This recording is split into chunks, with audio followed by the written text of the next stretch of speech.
What is going on, everybody? It is episode 445 of Pop Culture Crisis. My name is Brett. I am here with my co-host. Would you introduce yourself, please? Hi, Crisis Actors. Happy Friday. It's Mary. Today, we have two special guests on the show. Firstly, Shane Davis. Hello. Hello. Yeah. Thanks for having me. Thank you for being here. How's it going? It's going. Very nice studio, I have to say. I need to get one. I need to invest in a better studio. I like this setup. Good studio space goes a long way. Yeah. It goes a long way. Yeah. And secondly, we have a surprise special guest, Alex Baldwin. That's me. Yep. And you were on Culture War this morning. I was on Culture War this morning. Do you want to tell us a quick recap of what went on? I got steamrolled. That's been known to happen. Yeah. I was really hoping, it was you and Brianna Wu. Mm-hmm. I was really hoping to see a rehashing of Gamergate and see you guys really spin your wheels about stuff that went on the internet 10 years ago, and I don't think that we really got that. No, we did not get that at all. We got Brianna Wu criticizes Tim Pool for 3.5 hours is what we got. Boring, not so fun. So that's why you're here now, is we're gonna have fun on this show. Yeah. It's gonna be good. It's gonna be good. We got a bunch of stuff to talk about today, ladies and gentlemen. So, Jimmy Fallon is being criticized very heavily right now.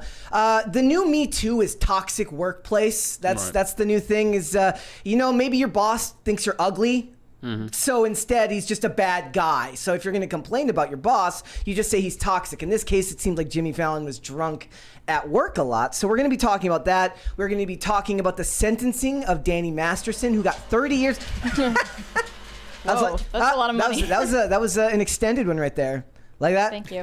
So guys, what you just saw there, every time you super chat, you will actually be pelting Shane with money. I need it. He's gonna, so if you want to, pelt Shane with money, much like a stripper from a money gun, you actually are the one to do that. It comes. I'm not doing that. You're doing that. I thought I was the only one that happened to. I go in the strip club, they hand me money. I'm like, It's weird how that works, right? It's weird how that works. So we're gonna be talking about that. We're gonna be talking about the sentencing of Danny Masterson, and we are also going to talk about this article that came out the other day that shows that Rotten Tomatoes is compromised. Shocking. I know, shocking.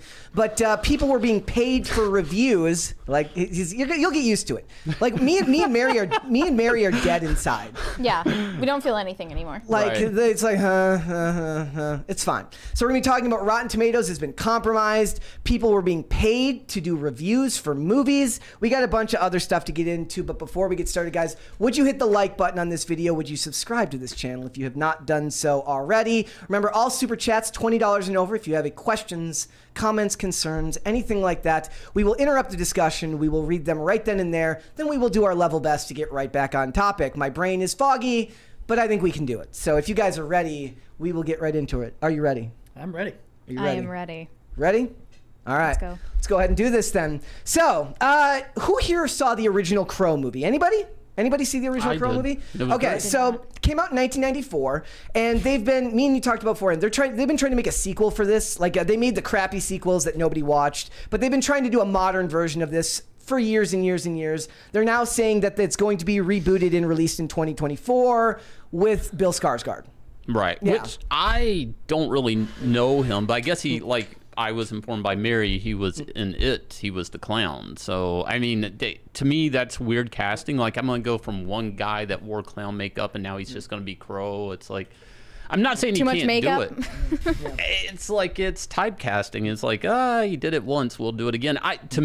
So I saw Crow in 1994, like, in theaters. When it came out. When it came out. And to me, like, I don't think this is I don't think it needs a reboot.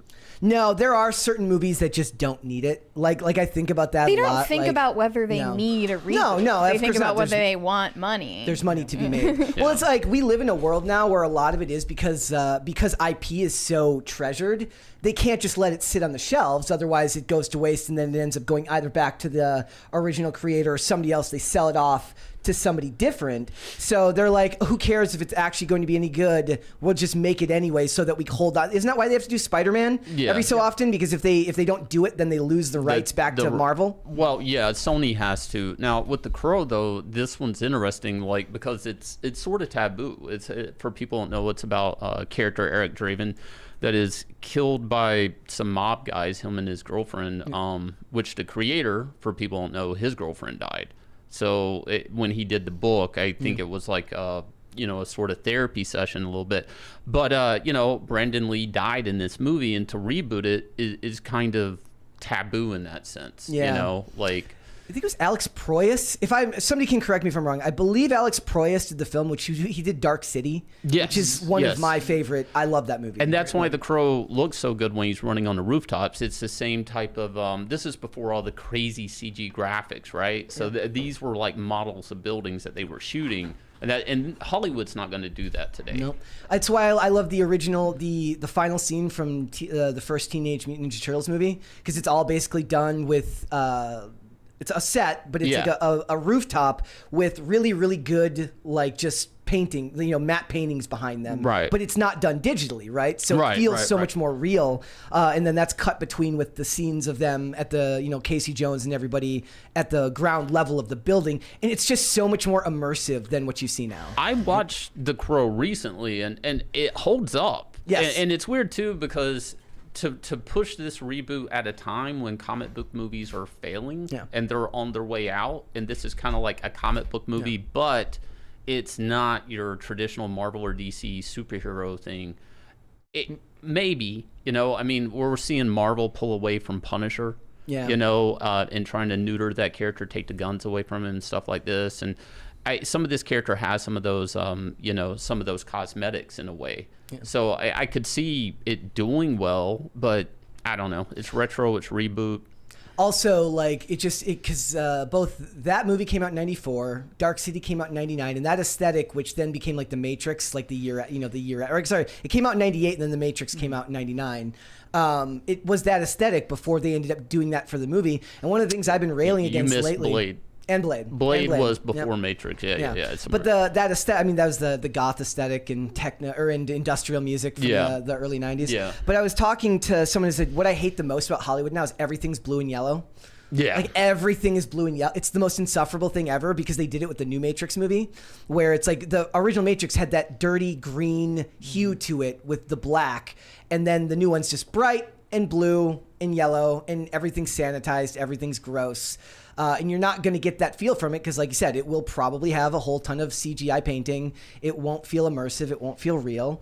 But they're going to keep trying, and it's never going to work. And neither will the Blade TV series, my guess, would be as well once they finally get... Is that ever going to happen?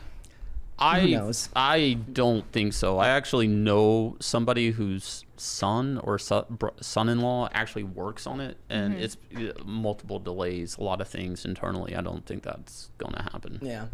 All right. I wanted to talk a little bit about this really quick. So the Hollywood Handle put out a list right now of the top 20 highest grossing movies that have come out this year.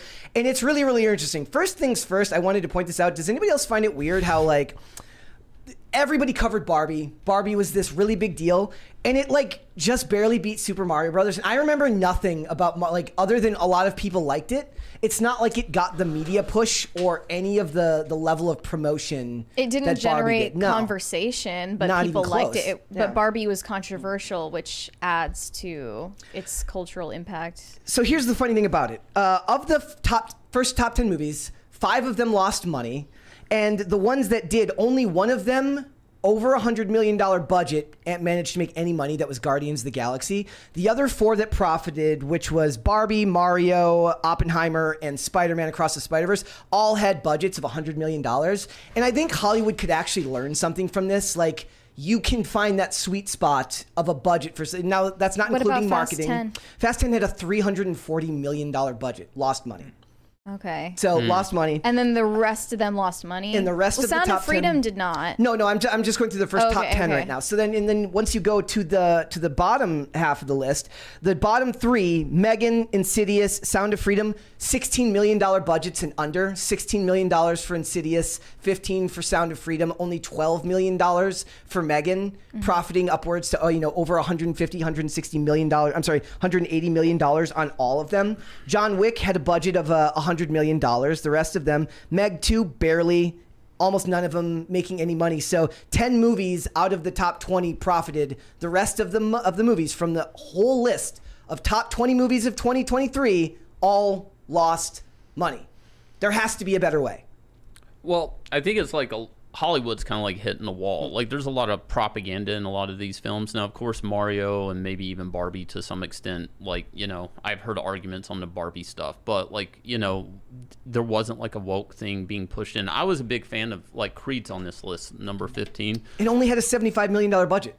They did it with a lot less. Yeah, but I will not watch Creed 4. No. Like, Creed 3, like, neutered the franchise. Like, it's dead. Like, Got one from $20 there from Corey Anderson.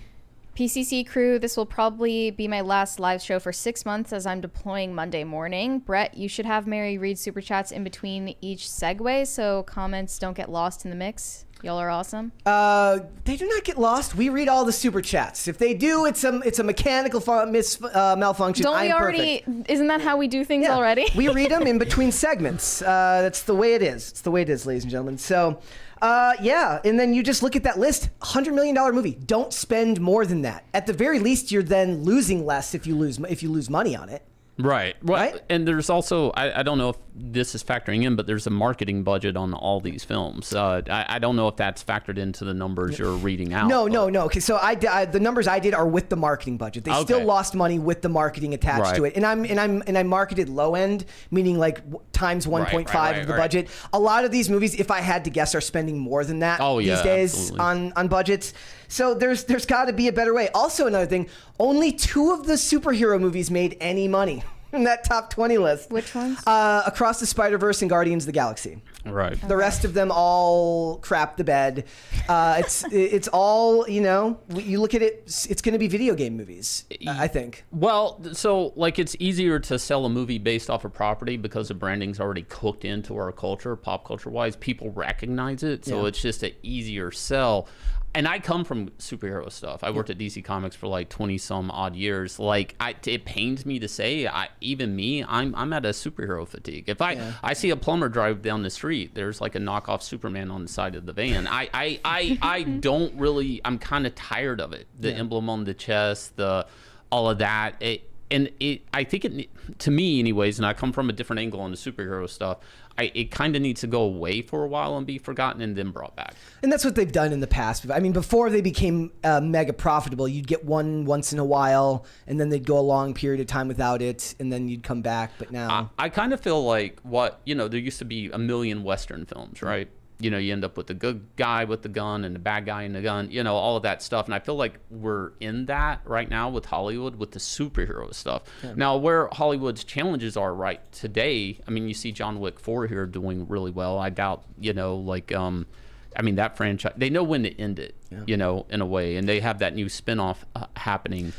The Continental. Yeah, the Continental. Indiana Jones, who asked for that? Nobody. Nobody. And there's not just the Continental. There's also Ballerina, which is the Ana de Armas spin-off of it, which is going to happen. And I just remember the first thing I thought of when I saw the trailer for the Continental was like the first scene had like bad trigger discipline. And I'm like, they're not paying attention. They've forgotten what makes the series work. What if do you think there's going to be like a boom now for video game movies the way that there was for superhero movies? It really depends. I mean, I think it matters more with the quality of it. The Super Mario Brothers movie at least had great quality about it. It was truly a labor of love. Yeah. And now you're seeing talks about like a Legend of Zelda movie or a Metroid movie or a Star Fox movie, and I said go for it. Make that Smash Brothers Turok universe. Movie. I want a Turok movie. A Turok movie would actually be pretty or a Metal Gear Solid. I mean, I think they'd screw up. They've been talking about doing a Metal Gear Solid movie for ages. Yeah. Did you see Gran Turismo? No, it's really good. I was gonna ask the same thing. It's really good. She hated it. I loved it. I did not hate it. I didn't. I just thought it starts off really slow. But it's And good. It's it a gets feel better good by the sports end. movie. You need more feel good sports movies. Felt in more the like a world sports today. movie than a video game movie. To And me, it felt like a big plug for Sony, like Yeah. just a big advertisement for Sony. There is a scene where like he buys a guy a gift and he buys him like a Sony music player. I'm like, nobody's bought somebody a Sony music player in the history. But it was this of- really yeah. like heartfelt Yeah. special thing just to advertise a product to you. to me, it's like really hard to get 60 plus game hours compacted into a 2-hour movie, and that to me, as a guy that plays the games, like I'm sorely disappointed. Like there's been lots of video game movies before that have failed. Like Doom was one of them. Oh, yeah. That I mean, you know, like. I'd love to see it, but I know a Metal Gear Solid, being a big Metal Gear Solid fan, that you can't make that movie. Who remembers Street Fighter? The Street Fighter. The Street Fighter movie. I remember Street Fighter, the movie, the game. Yes, yes, was great. dude. So it's like I just don't know if it's what it is. Though the reason I like Gran Turismo or Super Mario is like, yeah, there's Easter eggs, but it's not a lot of lore. Like there's lore, but it's not story, right? Right. So you can tell a Gran Turismo movie because it's about people racing on a track. Right. So there's room for the snobby directors and writers to be able to put their stamp on it. People rather liked than, the Dungeons and Dragons movie, and that has a lot of lore. Yeah. I have not heard anything good about that. Really? A lot You're of like the people first liked person it. I've There's heard. a- I nothing but good didn't things watch about it, so I don't know. There's but, a $20 one there from Dangerous Dave. You brought your condoms like a good boy, like we talked about. I don't know what that's about. I don't know what that is. Dangerous Dave is Is this an a, inside joke with you? well, yeah. Dave? Well, so Dangerous Dave in Comicsgate is our resident attorney at law, giving advice about how to handle women. Ah, okay, Got it. perfect. So yeah, like, and also, but like the Meg 2, I still haven't seen it, and that's like my own fault. Like that's the type of movie I love to go see. Like I'll go watch anything with. I watched The Transporter like last week with Jason Statham. I've seen that movie like 100 times. I'll watch anything with Jason Statham if it's not a serious film. Right? Like there's room to, in that one. That movie had like $129 million budget. Cut these movies to $100 million budget and stop making like you don't need to spend $250 million on a movie that looks bad anyways. Well, I feel like a lot of people, I don't know how much of this movie money is going to certain key actors that they feel like they have to have. You know, like how much did Harrison Ford get for Indiana Jones 3? I'm sure like, a lot. a lot, right? And I think there's this expectation in Hollywood that a lot of people think they're going to be the next eventual Tom Cruise. Yeah. You know, that or Sandra Bullock, where they're going to demand that type of, rate to come in on these films. Like, you kind of wonder like how much money is going to the Hollywood elitist and following that trend. And you know, we're seeing a strike and a lot of stuff now, so it kind of goes into a lot of things, you know, this type of thing. But Hollywood, I mean, in YouTube land, I've talked to a lot of YouTubers and people that a lot of people say that young up and coming like big YouTubers like Mr. Beast or whoever you want to name, like, you know, that's the next generation of entertainer that they're not even going to Hollywood. So Hollywood's in this weird spot where I there probably are overspending in a lot of ways, and they got it's a whole different system now. You know? I mentioned the other day, like I said, if these actors, like, especially the ones who have like built up their own reputations by now, they could do this on their own if they wanted to. They just don't want to. Like I mentioned Critical Role, which turned a YouTube show about Dungeons and Dragons into a successful Amazon Prime series that they were able to sell off after raising the capital they needed to make it on their own. Amazon Prime then went and bought it out. They didn't need to do that. They were able to raise the money on their own, and the YouTube channel was unbelievably successful outside of the fact that all the people involved were Ashley Johnson's very successful. The other lady, I believe, is Lois Lane in like the DC animated film. Like one of the other main ladies, like DC's Lois Lane in the animated series. Like they're successful people. These people have large social media platforms. They can convert it to money if they want to. Right. They just don't want to. They don't understand, or at least aren't willing to admit that the capital that's invested by these companies matters. It's why they're complaining about residuals, because it's like, yeah, you're not fronting the money up. You're not fronting the money to take the risk. They are. And I don't stand for the studios. They get what they deserve Right. with these scumbags. Like, I don't care. But it's going to be interesting to see. I think they should all start adjusting their budgets, which is something we've been saying for a long time. Well, some of it too is like, do they just assume that higher budget means higher box office? Is that still a thing? You know, I mean, I know they're always jockeying for like that one holiday weekend, the big weekend. Like, there's a lot of this stuff. Like, I don't know if that still exists. No. Like, you know, like, has that formula changed? You know, like, the big budget movie does it obviously, looking at this chart, it's not turning into a you're just spending more money, you're not getting a profit back. Yeah. And some of these examples, like if you look at like The Flash, that was Ezra Miller as a scumbag, and it was hampered by years of delays and stuff like that, which ballooned the budget on these things. But Transformers, Rise of the Beasts, it made sense when Michael Bay made them, and they were awful, and I love them, but they made money. The less and less every time, but there's the return on investment is too small, and it's why it's funny because horror movies always make their money back. So does these numbers actually pull in the international box office? This is global box office. That's horrible. Like, I mean, because when I worked at Legendary, like they would go in like saying doing like Clash of the Titans, and they would say, well, our testing says it's actually going to do really well in Europe. Yeah. So, I mean, like a lot of these films, they maybe are spending the money, and it maybe doesn't even look like it'll do that well in the U.S., but they're looking at like, this country's really going to love this movie, and we're going to make it in the Chinese box office or something like that. And China is less of a return on investment every year. It seems like they're focused on their own stuff. Well, they only allow unless it's changed, like something like X number of international films into their country, so everybody's pushing to get in that because the population's so high. You know. Weirdly enough, Barbie did well in China, and nobody thought that was going to happen because of the, Because of what? trans Barbie feminism. Is that it, really? Yeah. It didn't index well, but it ended up overperforming. So also, it's funny that Elemental made this list, considering I don't know anyone who saw it or was going to. It's a kids movie. It's what you take to in the summer when your kids are on school break. But again, made $479 million, but it had a budget of $200 million. How do you expect to make your money back on that? Non-binary water glob character. So, all right, guys.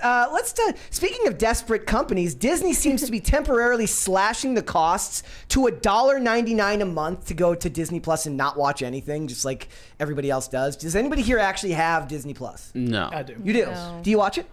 My wife watches it. Okay. I really don't. I use it to trade with a friend for Hulu more than anything else. That's if Disney was smart, they just dump it and use Hulu. Hulu's I the thought only that one they were use. going to merge the two into one streaming service. Is that still Eventually, happening? and they're going to be overpaying for Hulu. They're saying because they're holding on. Like I think Disney owns 70% of it. But Disney's also said a lot of things they're walking back on. Like now they're releasing certain things on like 4K DVDs that were supposed to be like exclusive to Disney Plus. Like they're at a point where they're not making the money and the return, and they're having to do desperate things. You have to understand, going back to the Disney Plus thing, they were giving away subscriptions for phone plans. So the a numbers big were number never of those real. were bumped. Yeah, T-Mobile had it. Yeah, when it first right. And there's actual people, like I think stockholders are waging lawsuits that they've been given misinformation about how the performance is. So people are like, well, we've been investing money in this, but it's bullshit. Like,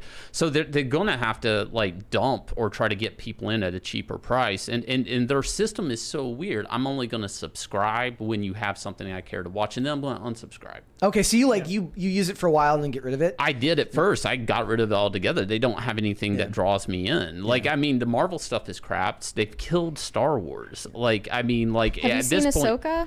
No, I'm not going to. I mean, I used to buy everything Boba Fett. Like everything. You show me a Pez dispenser, I'm buying it. That show was the biggest kick in the balls to anybody that has ever worshipped that character. And it's like, I can't forgive them. And I'm not even the biggest Star Wars fan, but I like that one character that should have never been touched again. Just leave him in a fucking Snorlax pit. Like, like it's fine. I'm okay with that.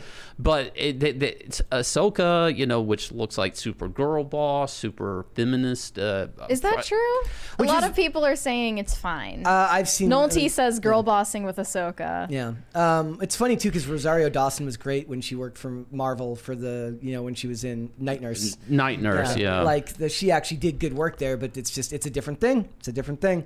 So don't do it, I say. He says, what a deal. For just $1.99 a month, you can enjoy Disney's latest woke flops. I'm sure that flop called Indiana Jones and the Dial of Disney Grooms Kids will pop up on Disney Plus before end of year.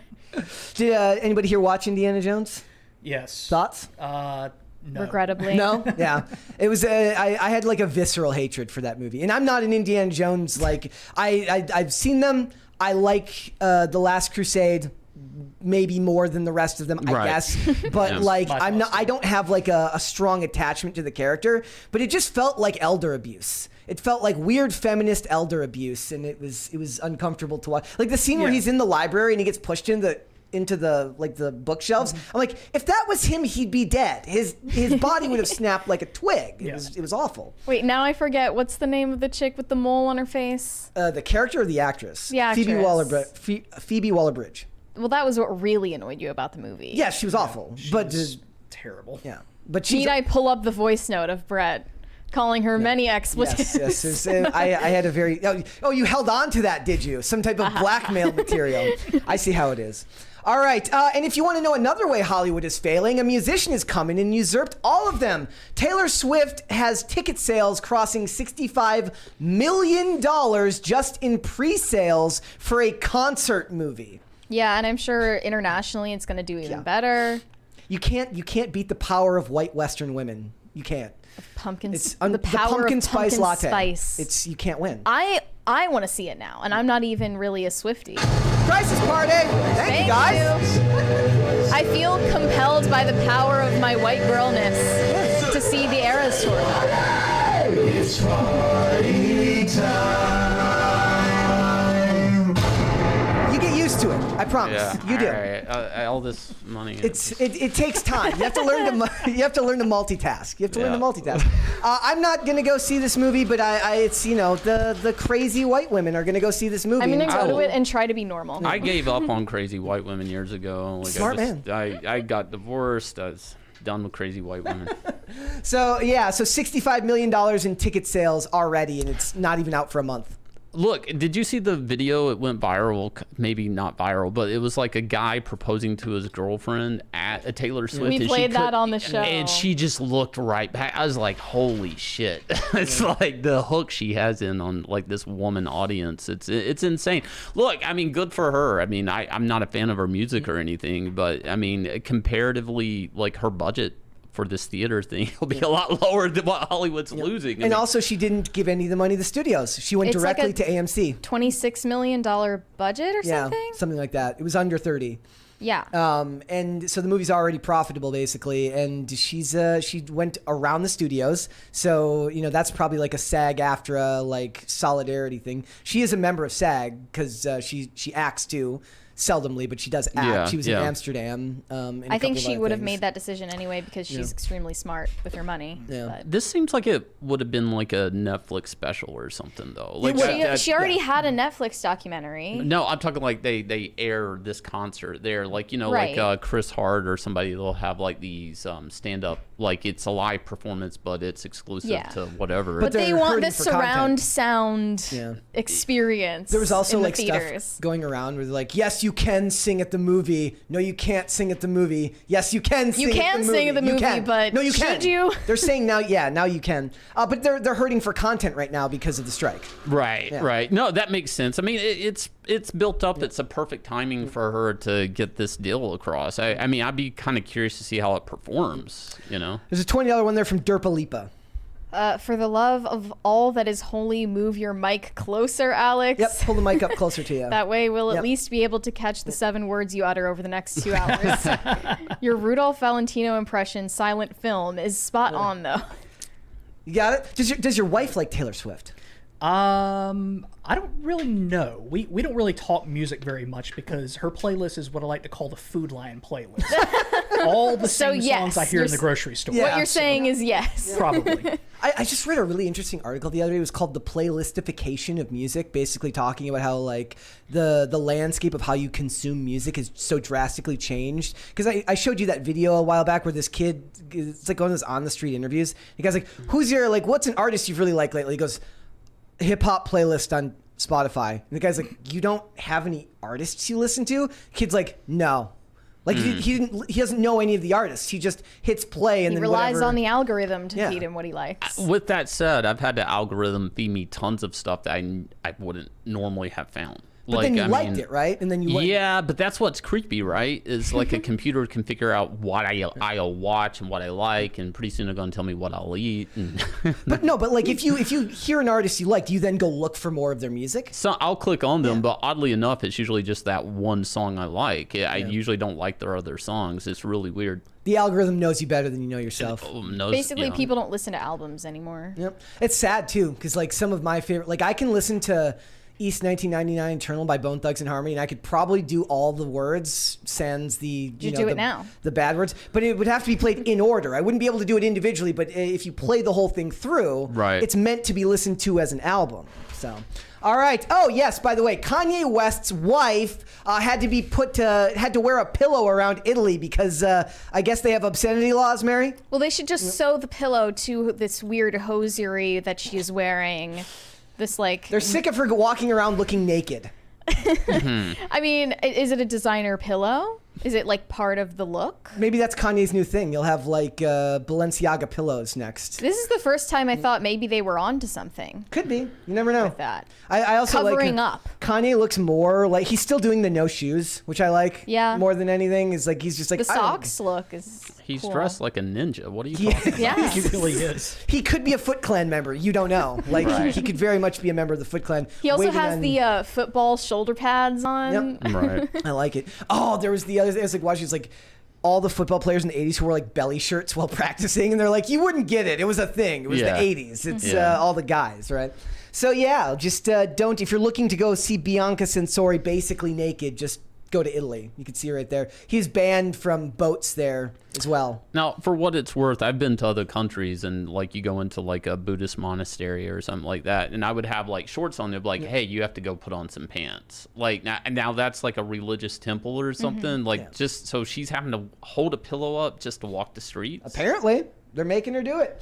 They have Says- standards some places in this planet. and Mary wants everyone to have those standards. It would be nice. It would be. All right. Also, news for The Last of Us. They've supposedly cast Abby when they eventually It's confirmed ruined that the- they've cast Abby, but it's not confirmed who it is yet. And Yeah. people think that it's this actress named Shannon Barry. Yeah, we got a picture over here. And there are a lot of hints. She and Neil Druckmann follow each other on Instagram now. She's been liking posts related to the filming and following other cast members. If that's her, they're loading her up on steroids right now, and she's hitting weights. Yeah. She looks way prettier than Abby, which is hopeful. They'll throw some dirt on it. Don't Yeah. worry. They'll find a way. Did you see what to they did to butchify her. Anna Torv from the show? She was in Fringe. She's beautiful, and they made her look atrocious in the show. Wait, I don't remember what her character looked like in the game, though. She's like, I don't think she looked like that. But Yeah. the point is that the actress, they had to literally make her look worse because she's an attractive woman.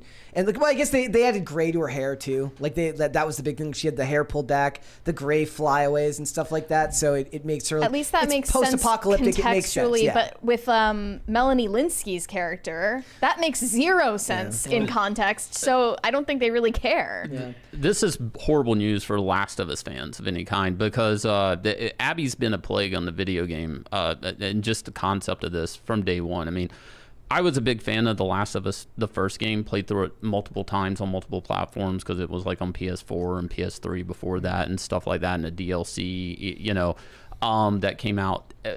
So Joel, like this character that, is surviving apocalyptic zombie wasteland who fights other humans, even cannibal tribes, right? Ends up finding a people on the outskirts on a mission with his brother, walks into a room, lets everybody get behind his back, and then gets beaten to death like in the first 20 minutes of the game. I've invested like however many hours with this character before as a survivalist, and then all of a sudden he's going to be beaten to death by this character with a golf club. It was total, and I hate to say this, but this was total like girl boss, like woman thing, like I'm gonna kill your. It was, and then we talked about it beforehand, but this was supposed to be a movie a long time ago, right? Yeah. Right, and then it got delayed, and then here's HBO. But during that time, they delayed the game. So I'm of the belief that this whole thing has been there since kind of like The Last of Us 2. We're doing this in the HBO show. She's going to come in. We need to now filter her into the game. We need to destroy Joel, which I'm okay with. What's his name getting beat to death with a golf club? I'm all right. I'm no big fan of him, the Mandalorian guy. Pedro Pascal. But yeah, Pedro, like he can get 4. I'm all right with that. But I really am not interested in seeing a movie about her or a TV show. But Pedro Pascal was the only halfway decent performance in the show. He was. Yeah. I'm saying halfway decent. You said he was amazing, and I'm like, okay, compared to everyone else. He's one of those people that tests like look, he's annoying. He's on Twitter. He's one of the most insufferable people in the world, but the dude knows what he's doing when he's working, and that's fine. He's about to make like a Brokeback Mountain reboot with Ethan Hawke. Yep. What kind of career move is that? He's pretty established now. He can pick whatever project he wants to pick. And he's also done well enough that he's going to be producing a lot of the same stuff that he's acting in. I don't understand his appeal at all. And how many fangirls he has. He was good in Narcos. I mean, Mandalorian. Yeah. Half of it wasn't even him. It was a stunt actor. So it's like I have a hard time giving him credit. Yeah. Like for being a great actor. Like if you like. He was in the second Equalizer movie. Yeah, and he was in season 1 of Graceland, which I really, really liked. It's one of my favorite shows from the mid-20s, at least the first season of it. Right. Was. And he plays like an FBI agent who's trying to bring down like one of the 2 main characters. And it's like he looks completely different because he's like clean shaven in that at that time. I'm worried about this franchise, though. I mean, to me, it's already dead, but I have no idea where they're going with this. I mean, I get that it's a new zombie thing. It's a different type of zombie thing. It's a bacteria or spore or whatever. So, but I don't really hear a lot of people loving the show. I mean, a lot of it feels manufactured to me. It's the art, it's all the articles that you get from your movie web and Screen Rants and all of these sites. There were a lot of Twitter gays that really liked the 3rd episode of the last and the 7th episode. And were reportedly bawling at it and was so emotionally touching and impactful. The worst part about this announcement, though, is that everyone is already preempting the trolls online, the misogynist trolls, and they're telling HBO that they need to protect her, the actress, whoever she is, from mean words on the internet. I really hope HBO is ready to protect that actress as much as possible. Right. And the other one said, if you're going to be Abby, stay the hell away from social media when the season drops. People cannot be trusted not to be assholes. Now, at first, that's good advice. Stay off of social media so that you don't get in fights with people. They did the same thing when Ben Affleck got cast as Batman. They said, don't go online for at least 2 weeks. No, they did that with that Star Wars thing that happened before the Obi-Wan, the black actress. That happened there. It was the same PR. The one who plays Reva? And this is like a strategic preemptive strike against critics. In general, that if you don't agree with this, you're phobic. And this is a horrible thing that happens with SJWs and comics, especially. Like, if you don't like gay Superman, then you're phobic. It's like, no, I like Superman. I just don't like him gay because I like my love triangle going on with Clark Kent and Lois Lane and whatever. And this is just like a thing, even though that's a whole Jonathan Kent thing. People attack me on that. But it's a preemptive strike, and they're going to hide behind the characters, whatever, you're just phobic against women. I think it happened with whatever. Amazon Studios protecting the diverse cast of Rings of Power as well. Right. Nobody should be. There's a very large super chat there from comic artist Pro Secrets. Shane Davis is an absolute hero. Is it Ascend? Yeah, Ascend. Or is it Accent? Okay. Accent. On Indiegogo today. On Indiegogo, yeah. Thanks, PCC. And we're going to talk about the comic. Sure. We're going to talk about all that stuff. But thank you, Ethan. Also, Ethan, I wanted to thank you for your Diane Nelson video, which gave me more laughs than I've gotten in a very long time watching his video on Diane Nelson complaining about the Justice League movie. It was fan. I love the short form videos. Do more of the short form videos. I don't have the attention span for live streams, which is weird because it's part of my job, but I just don't. So also, it is weird to me that people pay attention to who people follow, and they're like, they follow this person on this day at this time. I'm like, how do you But know sometimes that? it actually means something. Yeah. Now. Well, no, it does. Like it you absolutely does. unfollow your husband on Instagram, people think that you're getting a divorce. These guys just delete the page so that nobody thinks anything about it. Like as we talked about the Jonas Brothers, or like one of the Jonas Brothers getting divorced, he walked out without his ring on. If I was a celebrity and I was a troll, I would just do it on purpose. Yeah. Like you and Every your wife, other photo like just walk with out or without your without ring the- just to mess with people. That's what you do. Who was that like dressed in the same outfit for like 3 weeks or something just to screw with the paparazzi? Daniel Radcliffe, I think. Really? I think it was. I think it was yeah. Daniel Yeah. Radcliffe. Yeah, just so they couldn't differentiate the pictures. Yeah. Yeah, I think that was him.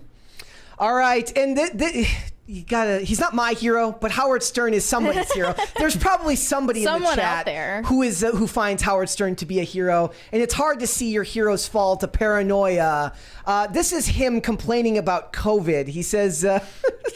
It says It's ruining his marriage at this It point. is. He says, a caller asked Howard Stern if he planned to return to his studio after spending the last 3 years at his home to evade COVID. He said no. In fact, he's more worried now than he has been. He says that the threat of a Has new been. COVID wave has him in a state of paranoia. This is his quote. I'm going crazy with this. My wife yelled at me last night. We got in a fight. You know how paranoid I am about getting COVID. I haven't gotten it, and I'm pretty safe. Thank you. Not from that, you're not. He says, and I don't want to get it. His wife's not afraid of it. He also says, oh, my wife is much younger than me. She doesn't have to worry about it as much. Stronger immune system. She's in her 50s. He's in his 70s, I assume. Have you ever heard the story about like how he was like terrorizing Selena after she died, the singer Selena, after she like making fun of the fact that she was murdered, like back in the 90s? It's one of the more disturbing things you'll ever hear. And then imagine that this is the guy who's lecturing you now. I think his about- interactions with Anna Nicole Smith were really tasteless. But I mean, that's what shock jocks do. Yeah. So and Private Parts is a masterpiece. If mean- you haven't seen Private Parts. I assume he's going to end up like boarded up, pissing in jars. Like I don't, I mean, he already is. Yeah, right. Yeah, so it's just weird that they're that scared of it, and it's like I think that he's more so using the social distancing and COVID protocols to not have to deal with the unwashed masses. He makes people vacate hallways before he walks through them. It's more about being an elitist than being a germaphobe. it's like Leo still like celebrities who are really famous love the masks because they can then go out and not get recognized. Leo still wears the mask out because he then doesn't have to worry about people. He can still go out with his 26-year-olds and not have to worry about people Would bothering you him. recognize Leonardo DiCaprio with the mask on? Right. No. Bank The upper robbers. half of his face? Bank robbers like masks. too, Yes. So just saying. Just Coincidence? saying. I think Coincidence? not. I think not. All right. Would you guys like to see? We've got a cute of the day and we've got cringe of the day. What would you like to see first? Let's start with cute. Cute? All right, we'll do cute of the day first then. All right, if you do have submissions, remember, cute of the day is where people who watch the show can then submit their pets because everybody likes to show off their pets. That's one thing I've learned. It's universally true. If you have a pet, you're probably pretty proud of it. Here's, we've got a couple here first. This is from Terrence Rice. He says, the cat saga continues. Milky Way, a.k.a. Milky, born 4/9/2020, loves fingies staring at walls and smacking other cats in the house that get too close. I love the cactus, actually. That's cool. Hold on, let me put it in. There you go. Look at the cactus. That's cool. It's a cat. Yes. Look at that. And then the other one's underneath. It's like sitting on top of him. I like Milky Lucky. Way. No. That is. Oh, and then there was a video. So, nope. Oh.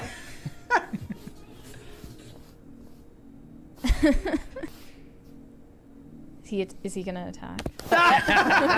Yeah. I mean that's cute until you fall, slip your neck, and it's eating your face before help comes. If you know? break, if you die, Normal Just cat saying. behaviors. the cat. They do it will- because they love you. Right. They don't want you to like you said you wanted a closed casket funeral. It's just making sure that happens. That's what Right. it's doing. Right. All right, let's do one more. This one is from whatever. It says, here's some pics of my cat Flower. You have already showed my other cats on the show. I was able to get a few shots I feel are good enough. She's been with us for about 6 years. She's a good girl. She's more of a lap cat since Gizmo passed. Aw, R.I.P. Gizmo.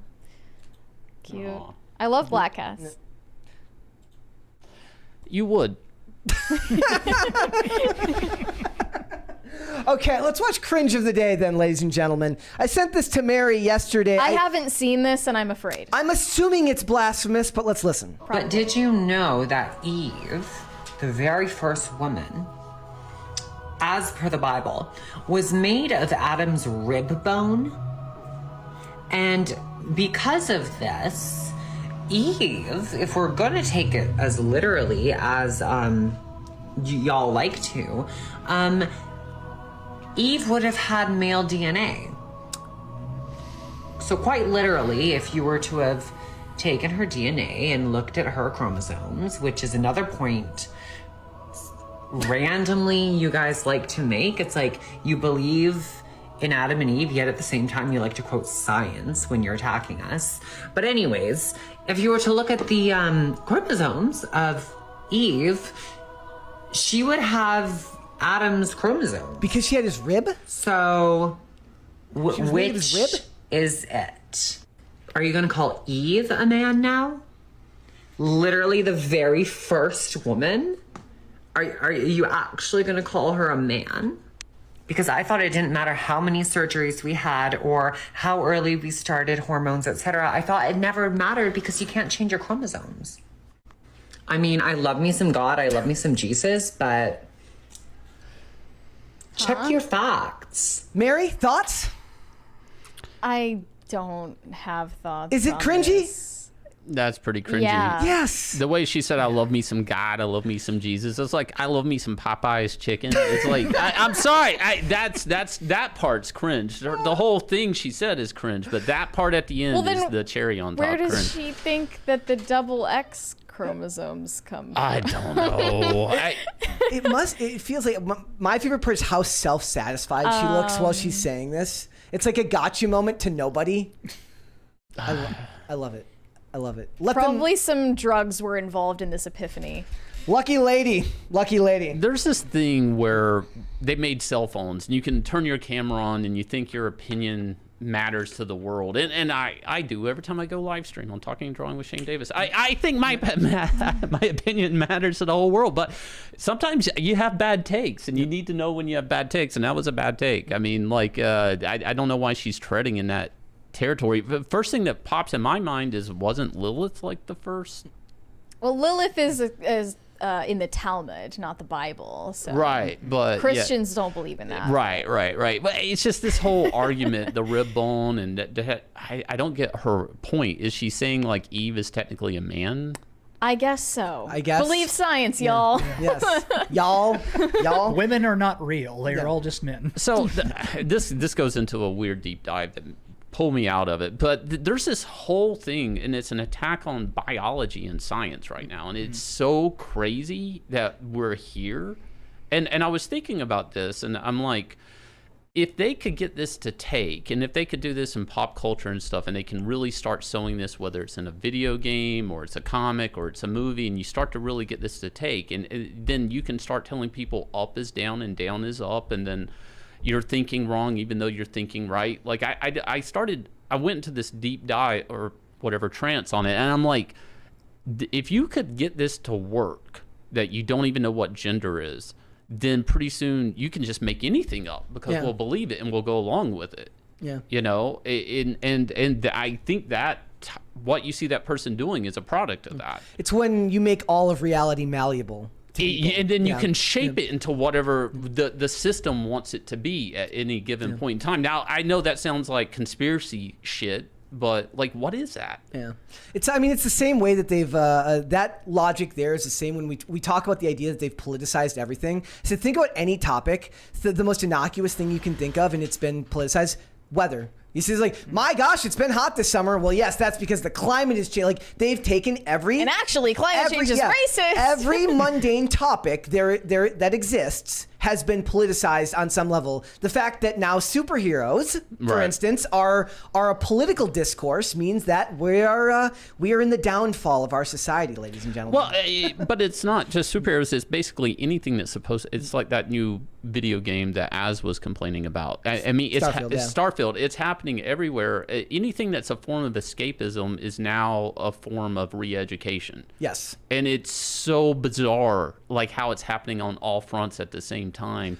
because they've realized how it's what I always point out. I said, like, there's a reason why, like, video games especially, but also when you watch television shows, there's a reason why Rings of Power got the treatment that it got on Amazon Prime, but they leave shows like Reacher and The Terminalist alone, because the audience they're looking to court to, as you say, re-educate, are the ones who are watching sci-fi, are the ones who are playing video games, are the ones who they believe are reading or watching comic book movies. So the stuff where it's got that 45-year-old male audience, military background, somebody who wants to watch that with his wife or something, they'll leave that alone. They'll let them make that, but they're not going to allow stuff like Rings of Power, stuff like all of these video games that have been changed. They won't leave them alone. But it's okay. So talking about pop culture, then there's just the normal walking around every day. Like my doctor, my physician, I go in. We moved. We had a new one. I had to go do a patient intake form right away. It's asking me, what gender were you assigned at birth? What gender do you assign with now? And this is really taking hold in our society.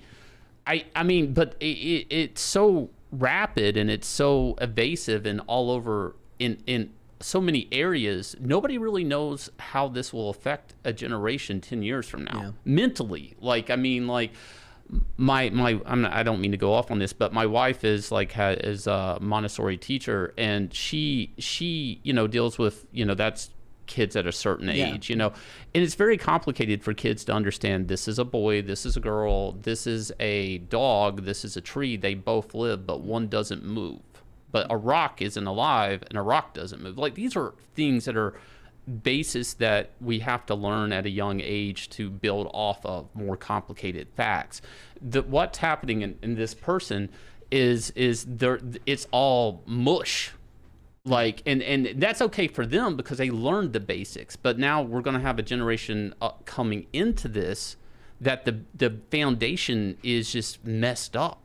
To build off of. There's no reality at the base of it. No.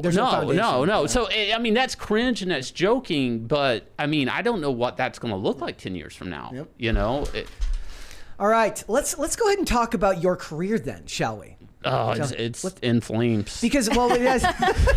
Because we've you've got an Indiegogo campaign and 9 Lives, right? That's on both of those platforms at the same time. Yeah, we do Indiegogo books. And a couple of books. Starlight Cats was one of our first, which was on Indiegogo exclusively. It's about a little Singaporean girl and 4 magical cats. All ages book, me and my wife Yanzi Lynn worked on, and then our second book was Inglorious Rex, which was an MMA monster mashup, just fun. MMA fighters piloting giant kaiju monsters, beating each other up, post-apocalyptic world. I'm working on the second one to that now. We have raised over $700,000, maybe moving up to $800,000 altogether combined. And today we have our third and final, or not final IP, but our third IP up, Extend, and it's on our own crowdfunding website. I have that here. So it's 9 Lives Comics, and it's, guys, there are links in the description. Yeah. If you want to go and support, there are links down there that they can get there. We have it here. So between this and between Indiegogo, it looks like you're at about $100,000 between the 2 platforms. It's moving on up. Extend is great. It's real quick. It's like 3 video gamers. They test out a new virtual reality game. When they log out, they pull the game into the real world. They activate as their avatars. They still can gain XP. They have all their special abilities, but they only have 1 life to live. Unlike the video game they were in forever, they could die, respawn, and a lot of consequences. It's kind of like Tron and Spider-Man mixed up. It's a really fun IP. I'm excited to bring that to you guys. You guys can please go check it out, support it if you will. We also have ready-made books on our website too. You can buy, like Starlight Cats and Inglorious Rex, that ship out the next day. But it's been great. I used to work at DC Comics, for people who don't know, for like 22 years or something like that. I also worked at Legendary Studios when they were wanting to do a Hollywood branch, and worked with like the head honcho there, Thomas Toll, for quite a bit. And we talked about that because you were talking about that beforehand, because they eventually went and sold out to aspects to China. He basically got bought out. The company got bought out. They didn't really. I mean, it was his company he started, but he ended up they went public, and then they bought up all the shares. Yeah, like that. Yeah. Out of all the things that have come out, like somebody said Man of Steel, like writing like comics in Man of Steel, like the movie Man of Steel has stuff based on your work. Yes, there was a lot of things. The whole alien invasion looking for Clark was based off of a character, Tyrell, in Superman Earth 1. So much so that they one of the teaser trailers where it was Zod and the Static, that was actually from the book I drew. So except they basically swapped Tyrell out for Zod, and a lot of his speech there in the teaser trailer for Man of Steel. Thank you guys. Thank you. Thank you.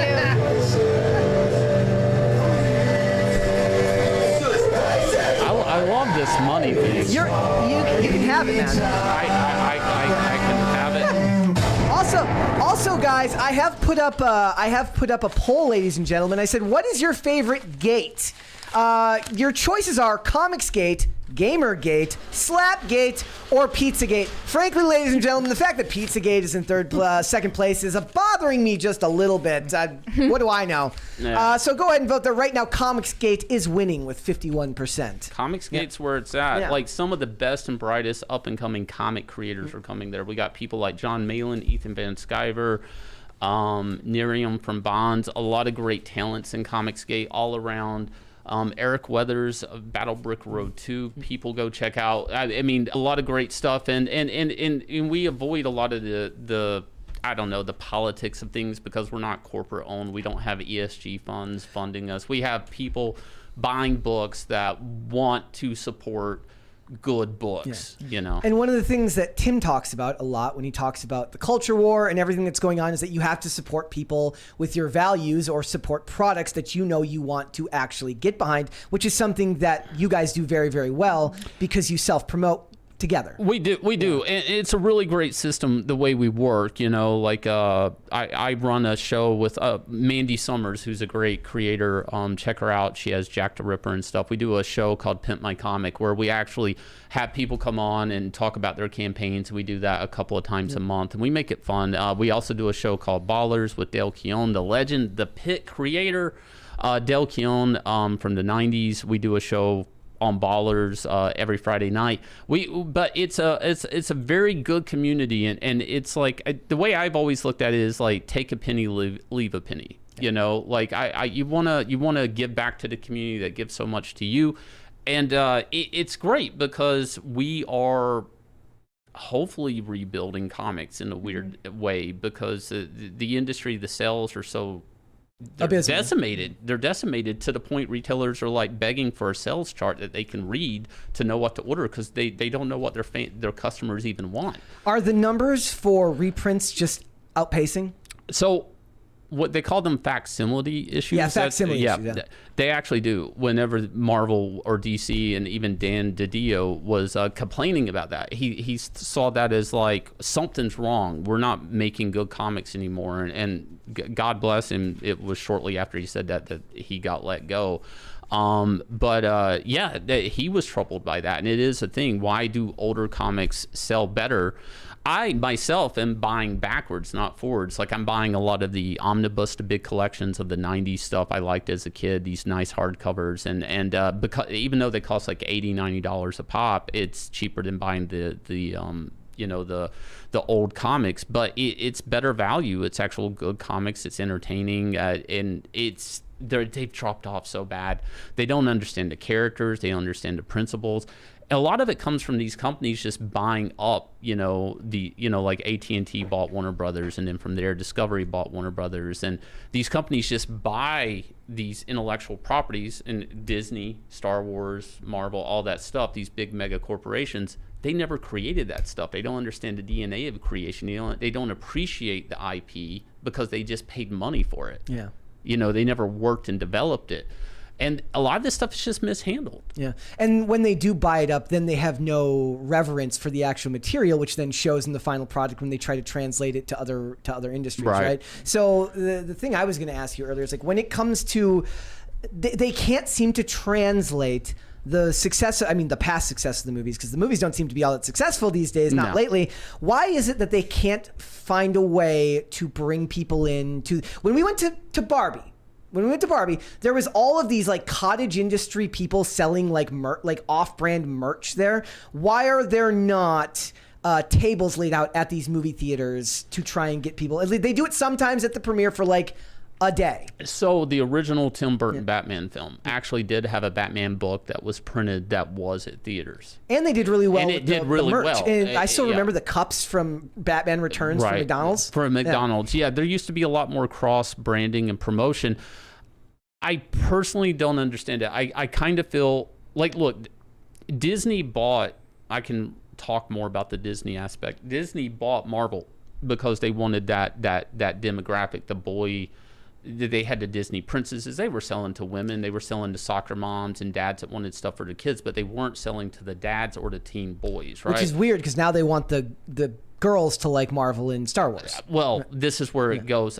So they were investing in Tron Legacies, right? Because that was going to appeal to that demographic. Even though that movie did really well, and I actually love that movie, they were like, oh, they abandoned Tron the minute they bought Marvel. Why? Because they bought that demographic they were looking for. Now, they also have Avatar now. Now they're taking it for granted. Yeah. And now they're like, well, what if the thing that we bought to sell to the 13-year-old boy or the dad that's 40 or whatever, that demographic we were missing, what if now we changed and bent it? Or Iron Man, what about if it was Ironheart? Yeah. What if we go to the different demographic with it? It's like over time, they just forget why this worked, and then they're bending and breaking something for a demographic that probably won't show up, The point that I made was like, look, the reason why Barbie did so well is because they finally made a product for women, starring women, right? Right. Instead of making a product that was traditionally for boys and then just dropping bending women it in into there. women, or bending the character, or race swapping the character, or gender swapping the character. The stories are inherently male. Because it's pandering. I don't know why these mega corporations don't understand that even that demographic of people don't like I have friends. They're like, they love Dragon Ball. They're not asking for a black Goku. Yeah. It's like, what's that about? Like, why? It seems to be a Western culture phenomenon. Yeah. Like, it really seems like we're the only ones that are that bold to break characters to try to chase a demographic or a dollar. And sometimes it's for a very small demographic, which makes no sense when you're trying to cast a big net and make the most money from a story as you can. Yeah. Do you still do you get along with anyone that you worked with at DC still? No, everybody basically everybody abandoned me when I said I was Comicsgate. It was like I'm talking friends that were like a best man at a wedding, they were just done with me the second. I mean, it's weird to have 20 years of friends just disappear like that in a poof of smoke, but Comicsgate has provided me with a lot of other friends. So it's unfortunate to lose those type of relations because they're investments of time. You tell people personal stuff, and then one day they're just like, F you. Do you think that they're just kind of holding back and not realizing that the industry's changing and that they're going to have to change? I think part of it is also the medium. Like the younger kids are not, like, they're having a hard time attracting younger readers outside the way manga does, the way that anime does. Yeah, in the Western comic book industry. So, well, in the they're never going to attract a younger audience when it's all about sexual perversion and what people's sexual preference are, and they're coming out. Like, who's that? That's not that's why that question throws me for a loop. Like, they could do all ages books, and they can make books that sell to everybody. I've done them at Marvel. I know they exist. I've worked on them. They're not chasing. I don't understand. Yes, they don't have young readers, but they're not pursuing them. Yeah. That's my point. My point was always, I always thought it was like they're not, like, that young people just aren't reading, but that's clearly not true. No, because they will went read to manga. They went to manga. And, I mean, the truth is people really just want action adventure characters. They're comics, okay? Like, yes, you can have a romance comic, you can have a horror comic, but generally speaking, people want action adventure comics. They want to see crazy shit on the page and stuff like that. Well, we haven't been doing that in American comics for years. A lot of it's characters sitting around talking about their feelings, drinking coffee, eating. X-Men in the 90s would be in the danger room beating the shit out of Sentinels and talking about their feelings. Hellfire Gala. Dude, that exactly, that is why the American comic book industry is up. And so much so, I think it was D23 or DX23, whatever that con is that Disney puts on. They had a Hell Gala cosplay event, and a bunch of adults, gender dysphoria, dressing up as these characters. And it's like, that's who that's for, but that person isn't going to buy your book. That person. They don't buy books. No, they're going to illegally download your Yes. comic. Yeah. Okay? There are X-Men books that are being canceled that sell something like 12,000 copies, but have been downloaded illegally like 50,000 times. Yeah. It's upside down who they're going after. The leftists don't spend money They on don't. entertainment. They don't have the money to spend. No. So it's a very weird thing that's happening in the American comic book industry, and I feel bad for them. I mean, I in a way, but mainly because of the characters. Because when you own these characters as a company, you have to appreciate the fans that built those characters. Those characters didn't. Spider-Man exists because people bought Spider-Man comics for years. Yep. Because people invested in Spider-Man. You have to protect that character. Same with X-Men, Superman, Batman. If Robin's a character that people appreciate, you can't just make him gay or bisexual just because you think it works. Somebody made a really interesting observation. Said it's the way that if you were a pro wrestler, you worked very hard to make sure that your character didn't lose a lot, right? Because your stock goes down if you're no longer seen or taken seriously. No, it's not real, but the immersion matters and the image matters. And it's kind of like they went the opposite way with the comic book characters. Well, so when Paul Levitz was publisher at DC Comics for the longest time, his mantra was characters first, which as creators we all were kind of like, well, what about me? I should no. His mantra was Superman first, then whoever's working on Superman, sure, but characters first.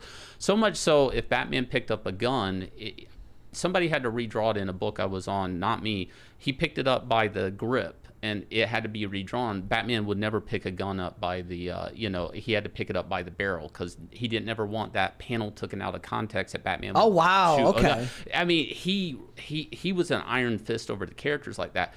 He goes, then all of a sudden characters are all bisexual. Yeah. But and it started, and nothing. This started as Pride Month and turned it I think it last year Pride Year. Every character came out of the closet. State enforced And it's not even that brave and bold. They're bisexual. It's like, well, what does that mean? It's like, I know what it means, but it's like you're straddling a fence. You're either gay, it's not that brave.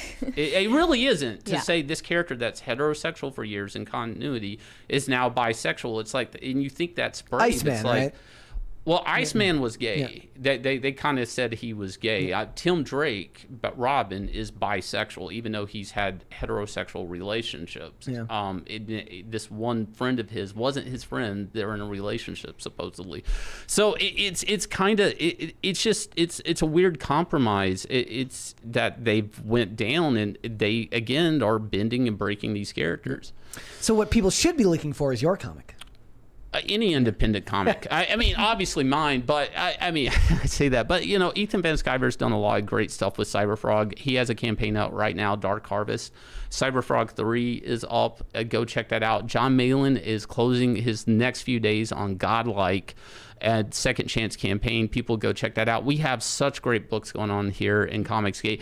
And, I know when you buy from an individual creator, their interest is that you'll buy their second book. They're not sitting here trying to feed you propaganda. I want to give you escapism. Yeah. If you're buying a comic, you're not wanting to see what's on the news. Yeah. I mean, you can watch the news for that. I'm going to take you to crazy worlds where people strap up to giant monsters and fight to protect Ark City, or I'm going to have a little Singaporean girl become an elder space god with flying cats in space and fight alien rats. I'm going to do crazy stuff. I'm not going to feed you propaganda. I think a big part of that, if I'm just being honest, is they started writing for smaller, because nobody's writing, if you're in the mainstream industry, right? I would assume a lot of them, they see the comic book industry as a stepping stone to Hollywood. So they started writing stories that they know could be pitched for Netflix or for Hulu or for Amazon Prime. So they get rid of all the space, they get rid of all the adventure, and they put it in a city so that they can sell it to Netflix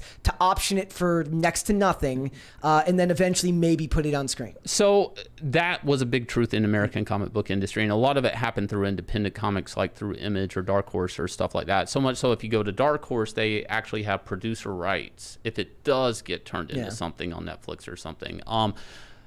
Why that is because everybody has pitches and they have scripts, and it's a lot easier for somebody to flip through like an independent comic, you know, and go, yeah, that looks like I can make a movie. I think Bruce Willis movie Surrogates, the robot movie. I know, yeah, that was an independent book first. Didn't they make a Mags Visaggio TV show? Yes, Vagrant Queens that nobody watched. And the comic, here's the thing, the comic didn't sell. The show nobody watched. And, you know, the actor, I think, tweeted, like, they didn't even realize that they were, or she was, whatever you want to call it, part of the TV show. The actor, you know, it's this weird thing, and a lot of the comic creators that make those type of books are just TV pitches. They don't sell. There is some option money. I know a lot of people that they have tons of option deals that never get developed. Now that might be $10,000 here or there, but that's not worth. The money is not worth making a bad comic. And nowadays, the people are realizing that the money is in owning your own IP, is in keeping your own characters and being able to do what you want with them. Yeah, I mean, it is. I mean, Mike Mignola's had great success with Hellboy and stuff like that. I mean, there's a Spawn, there's right? a Spawn, Todd McFarlane Spawn. I mean, there's a lot of success stories. But what I'm saying is, like, if you make a comic and your goal is not to make a good comic, it's to make a TV pitch, then you're compromising the real estate on the page. Now you're sitting here drawing a low budget comic. Yeah. And then you're probably just making a bad product, period. Yeah. So now you have a bad comic and maybe a bad TV pitch, like Vagrant Queens. So if you make a good comic and your interest is to make really great things on the page, entertainment, bright images, very impactful, jumping off at you, great story, great characters, that could be anything. That could be a great video game, that could be a great movie, that could be a great TV show. I mean, you know, you've made infinite possibilities because you made a good comic. But people, their priorities are so skewed on this that they just start making TV pitches. Yeah. Yep. Wasn't Bullet Train adapted from a manga? Yes, I believe so. Yeah. And that wasn't American. I think that movie had heavy foreign funding. I don't believe a lot of it was funded here in America. That Tom Cruise movie where with the robot suits, the exoskeleton. Yeah. It's escape. I know what you're talking about. Yeah, that was a manga too. There's a lot of these movies that they do pull from certain things that are comic related that a lot of people wouldn't, like Snowpiercer was a European comic. They didn't make these books thinking they would be movies. Yeah. You know, I mean, they were good and they lent themselves to movies. All right, Mary, we got two $20 Yes. ones there. Chris Topher said, growing up, I idolized my father. He was always there for me, but I will never forget the advice he gave me right before my son was born. He put his hand on my shoulder, brought me in close, and whispered, "Back cash grab." That would be Cecil Jones. Cash grab, second chance is coming. Griffin Street Studios said, I'm building an animated universe. Should I consider launching as a comic first to help generate an audience, as well as proof of concept to help gather money for an animated series, which is a very costly endeavor? So, and this goes back to the TV pitch thing. And this is why companies buy up comic companies. Is a lot of people forget this. Is comics are the easiest way to copyright, trademark an IP, because all you gotta do is go to print and you can generate a comic fairly quick and easy. So you would own your animation right out just by selling a book. So yes, but make it for the right reasons. Yeah. All right. Now for all the wrong reasons, let's talk about Jimmy Fallon, shall we? So Jimmy Fallon is the latest culprit in what we're calling toxic workplace behavior, which is the new Me Too for Hollywood. But it's more egalitarian, right? Because women have been hit with mean to allegations. Ellen DeGeneres got that as well. right? Kelly Clarkson, Ellen DeGeneres got it. Who else? A bunch of them. I mean, now Lizzo got it. Lizzo. Yeah, I guess you could say Jimmy Fallon just got Lizzo'd. Yes, he got Lizzo'd with no bananas. No bananas involved in But this none one. of it was sexual. No. But now a toxic workplace environment, you can get canceled for that. Yeah. If you thought that Jimmy Fallon wasn't a toxic jerk just by watching how he acts in his show, I don't know what to tell you. Like, you should have seen that coming. I will say Everyone sees the way Yeah. that Jimmy Fallon laughs at jokes is like there's no life behind his eyes. The- Like there's not a soul in looks there. like SSRIs, just in his eyes. But really they're saying that he's hungover a lot of the time on set, or he's just straight up drunk. I will say I would rather be abused by a drunk Jimmy Fallon than have to watch Jimmy Kimmel cry one more time. Right. I hate He's a watching very Jimmy teary Kimmel cry. guy. He is. He's annoying. He's very sensitive, but There's a $20 one there. Romy. Maromi said, for John Malin, back godlike, back fiendish, fiendishcomic.com. There you go.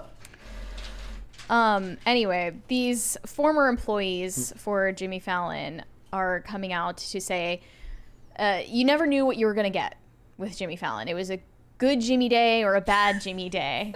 And some days he would just yell at people, castigate people without cause, and emotionally, verbally abuse them. That's what happens and when you're the these big man in grown-ass charge. adults Yep. are deciding to go to the media about it without, putting their names out there because Or they're just worried about quit. losing other opportunities Just in quit. television. But I mean, for them, they say this was their dream job. Working on a late night for show Jimmy Fallon. is their dream job. And I was like, if that's your dream job, like think bigger. Dream bigger. Have you ever had a boss that was just like awful? See, I worked in a family business for So so you many years. didn't have to do that.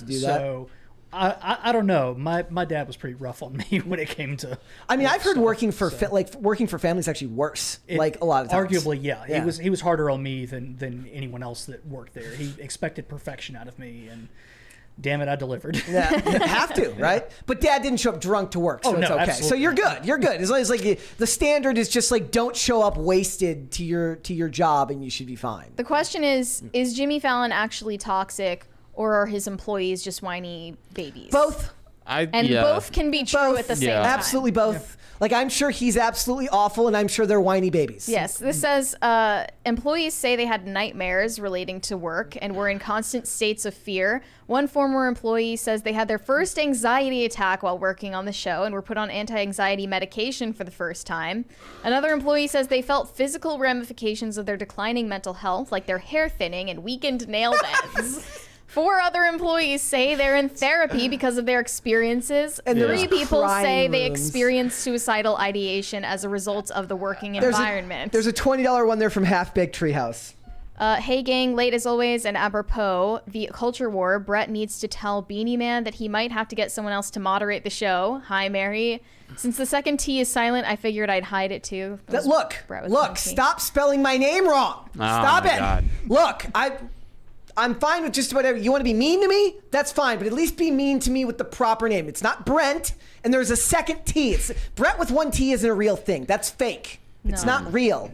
And Brent is just Brett, but you sneezed when you named your kid. Do you need to go to the crying room? Yes, I do. I need the Right, crying room. it's right over there in It's the right corner. over there. The crying boiler room. That's like, yeah. They had crying rooms, and they have weakened Well, nail they beds. call the dressing rooms for the guests the crying rooms where they go to express their fifis about how mean Jimmy Fallon is He's to just- them. I just can't imagine. They say, mentally, I was at the lowest place of my life. I didn't want to live anymore. I thought about taking my own life all the time. I What? knew deep down I would never actually do it. But Oh in my my God. head, I'm like, why do I think about this all the time? So the idea here is like, okay, so here's suicide. Right. Right here. Here's quitting your job. Right. You just skip right over and go Okay. to. That's my big point on this. It's like at some point in time, it's like you have to take the responsibility to leave. Yeah, you just know, go. like I mean, there's more to life than a job. I know that's easier said than done, but like it's like you know, you don't need to be in a job that if that's true. I kind of Yeah, I'm saying like this is an extreme example, right? Like we're saying like we're not saying that your boss is being unduly mean to you because you stayed 4 minutes late for lunch or something like that. We're saying you literally feel like you want to end your life. You have to take responsibility for your own actions and We do know something because about of the it. writers' strike that these are some Yeah. of the most fragile victims. Yes. And their industry is incredibly cutthroat, and they're not made for it. They can't Right. do it. There's a $20 one there from Android 33. You got that one? Says, I would rather be trapped in, work in John Malin's basement. There you go. There you go. I mean, he probably gives you at least a bowl of water. I mean, but really, I've worked through a lot of bad gigs with abusive. I hate using the word abusive, but people that would rewrite the script after it's drawn, and I'd have to go back and redo stuff. And it's like, I'm not getting paid to go back now. I'm just, and I would just muscle through the job and then not work with them again. I know that's easier said than done, but comic book artists can't strike. No, not really, because we're freelancers. We just end up looking for another gig. They love to say that too. They say, you can't be mad at me for driving the customers away. I'm a freelancer. Yeah. I don't work for Marvel. I just put Marvel in my bio. Yeah. And then yell at everyone. Yeah, right? Yeah. So, and here's the thing. It's Hollywood. It's big money. It's high pressure. They're delivering content on a daily basis. Right. It's going to be. It's like they say. What is it? Like you have to crack a few eggs if you want to make an omelet. Except for it's production assistant heads, and they're going like this.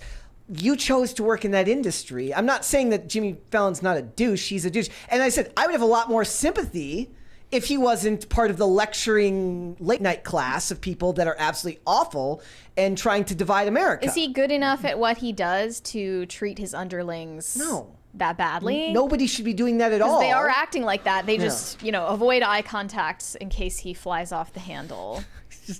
It's just I can't picture him hitting anyone, though. What I've found more often than not is every time we cover something in Hollywood, I just end up saying, like, I don't like this person, but these people suck too, so, they deserve each other. High Voltage 75 said, I never got Jimmy Fallon. I challenge you to think of a single project, show, piece of entertainment that was made more enjoyable by his presence.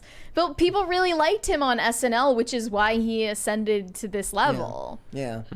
He pawned off his first late night show to Seth Meyers. Yeah.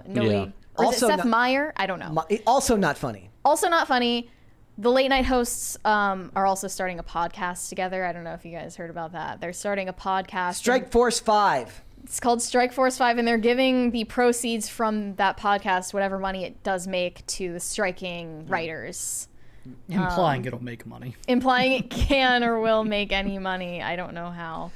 There's no point in any of this where I'm just like, it's not excusing their behavior. It's saying that you're responsible for your own actions. And if you're unhappy, just go. Yeah. File a complaint and leave. I mean, this seems passive aggressive, right? Like, how many years they're all just coming forward now?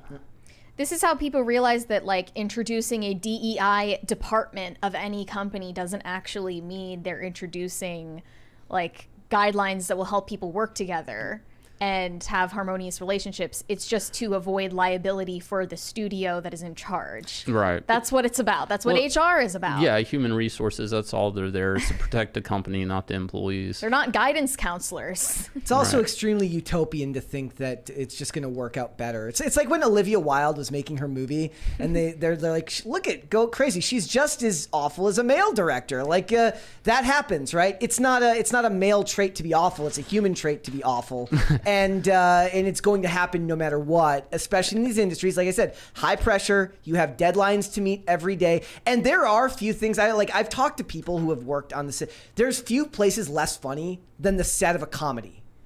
When being funny is your job, you turn into a bit of a sociopath. Awful. It's awful. Right? Thank you. Cold Thank you. Look at Bill Murray. Yeah, Bill Murray. I'm gonna throw you across a parking lot. Just because I love What About Bob doesn't mean he should be allowed to throw people across a parking lot. I don't think he can if he tried, but still, you can't threaten people like that. So, I'm no big fan of Jimmy Fallon or even late night shows. Like, I've never been the guy that watches those religiously, but I do understand the concept, and there's a lot of pressure on whoever the show is surrounding, okay? And I'm not trying to take his side on this, but the dude, like, let's pretend like he bombs out one night or a week. He just can't get the jokes out, and all these people around him, their jobs rely on that show's success. And I mean, that is a burden that either on a subconscious level or it's a reality, he's aware of. And that maybe would drive. I'm not defending him. Yeah, like, that is something that's not being brought up by these people. It's understandable pressure when that much rise, when your name is on the marquee and you have to deliver each and every night. That's not an easy thing to do. But at a certain point, you know, like I wonder if these stories ever came out about Leno or Letterman, right? If they did, we're in a different time. We're in Yeah. a social media time where people can kind of get that information out a lot different. So I think there were a couple of stories about Letterman that came out, I could see it, but I Yeah. could I don't see remember it. anything about Leno at least. Yeah, he got half his face burned off and was like the nicest guy ever still, right? In Met this- those two twins that he'd never heard of before. Who are those guys? The Da Vinci twins?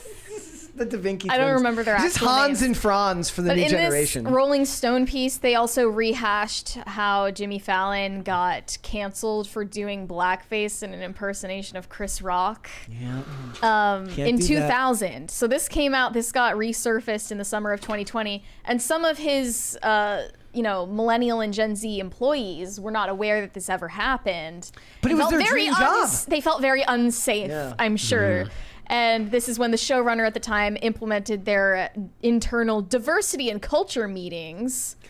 Wait till they And find then, out what Kimmel did on surprise, the Man surprise, Show. there were no lasting changes made after they introduced a bureaucratic department to Yeah. ensure everyone feels included. Yep. Another reason to go independent, so you don't have to worry about bureaucratic departments running everything. That's another big Why reason that all isn't this. there like a countercultural late night show? That, There is. It's supposed to be Greg Gutfield, and it's Is it like? I mean, Is isn't it that really? what- Does it look like that? Because I don't think it is. It's Alex meant Stein to. now. Alex Stein can be countercultural. Is it? Because I think of Alex Stein as more of like performance art meets like Jerry Springer meets. I don't even know. I'm still. It still blows my mind that Springer was a politician. I never knew that. He was. Oh. Yeah, that's crazy, right? Like I didn't know that till this year. Yeah. That's insane. You know what's funny is Chris Rock probably would still think that Jimmy Fallon's blackface was funny. He had a But because his white millennial employees don't think it's funny, he gets canceled for it. You see the bit that's been going around of Chris Rock talking about Lululemon, where he talks about he's like $120 yoga pants, but they're anti-racist because Lululemon says anti-racist on their like outside their stores. He goes, I think I speak for everybody and say I'd rather have some racist ass $20 yoga pants. Yeah. There's a $50 one there from John Malin. Excellent show. Great job, Shane. Hi, Mary, Brett, smiley face. And he spelled my name right, so thank you for Right. that. Right. Thank you for that. got it right. Yeah, he'd Coach. rather have some. And then I was actually told that supposedly, like the guy who made Lululemon did it because he thinks it's funny that Asian people can't pronounce it. Yeah. Oh. Isn't that Did you know about the insane? Lululemon murder?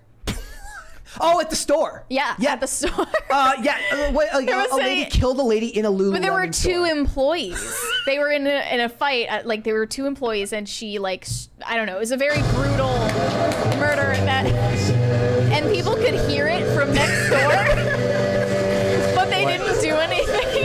What were the employees fighting over? I don't even know. I'm looking it up. Lululemon murder. I don't even know what they were fighting about. So here it is. The Lululemon murder occurred on March 11th, 2011 at a Lululemon Athletica store located in Washington, D.C.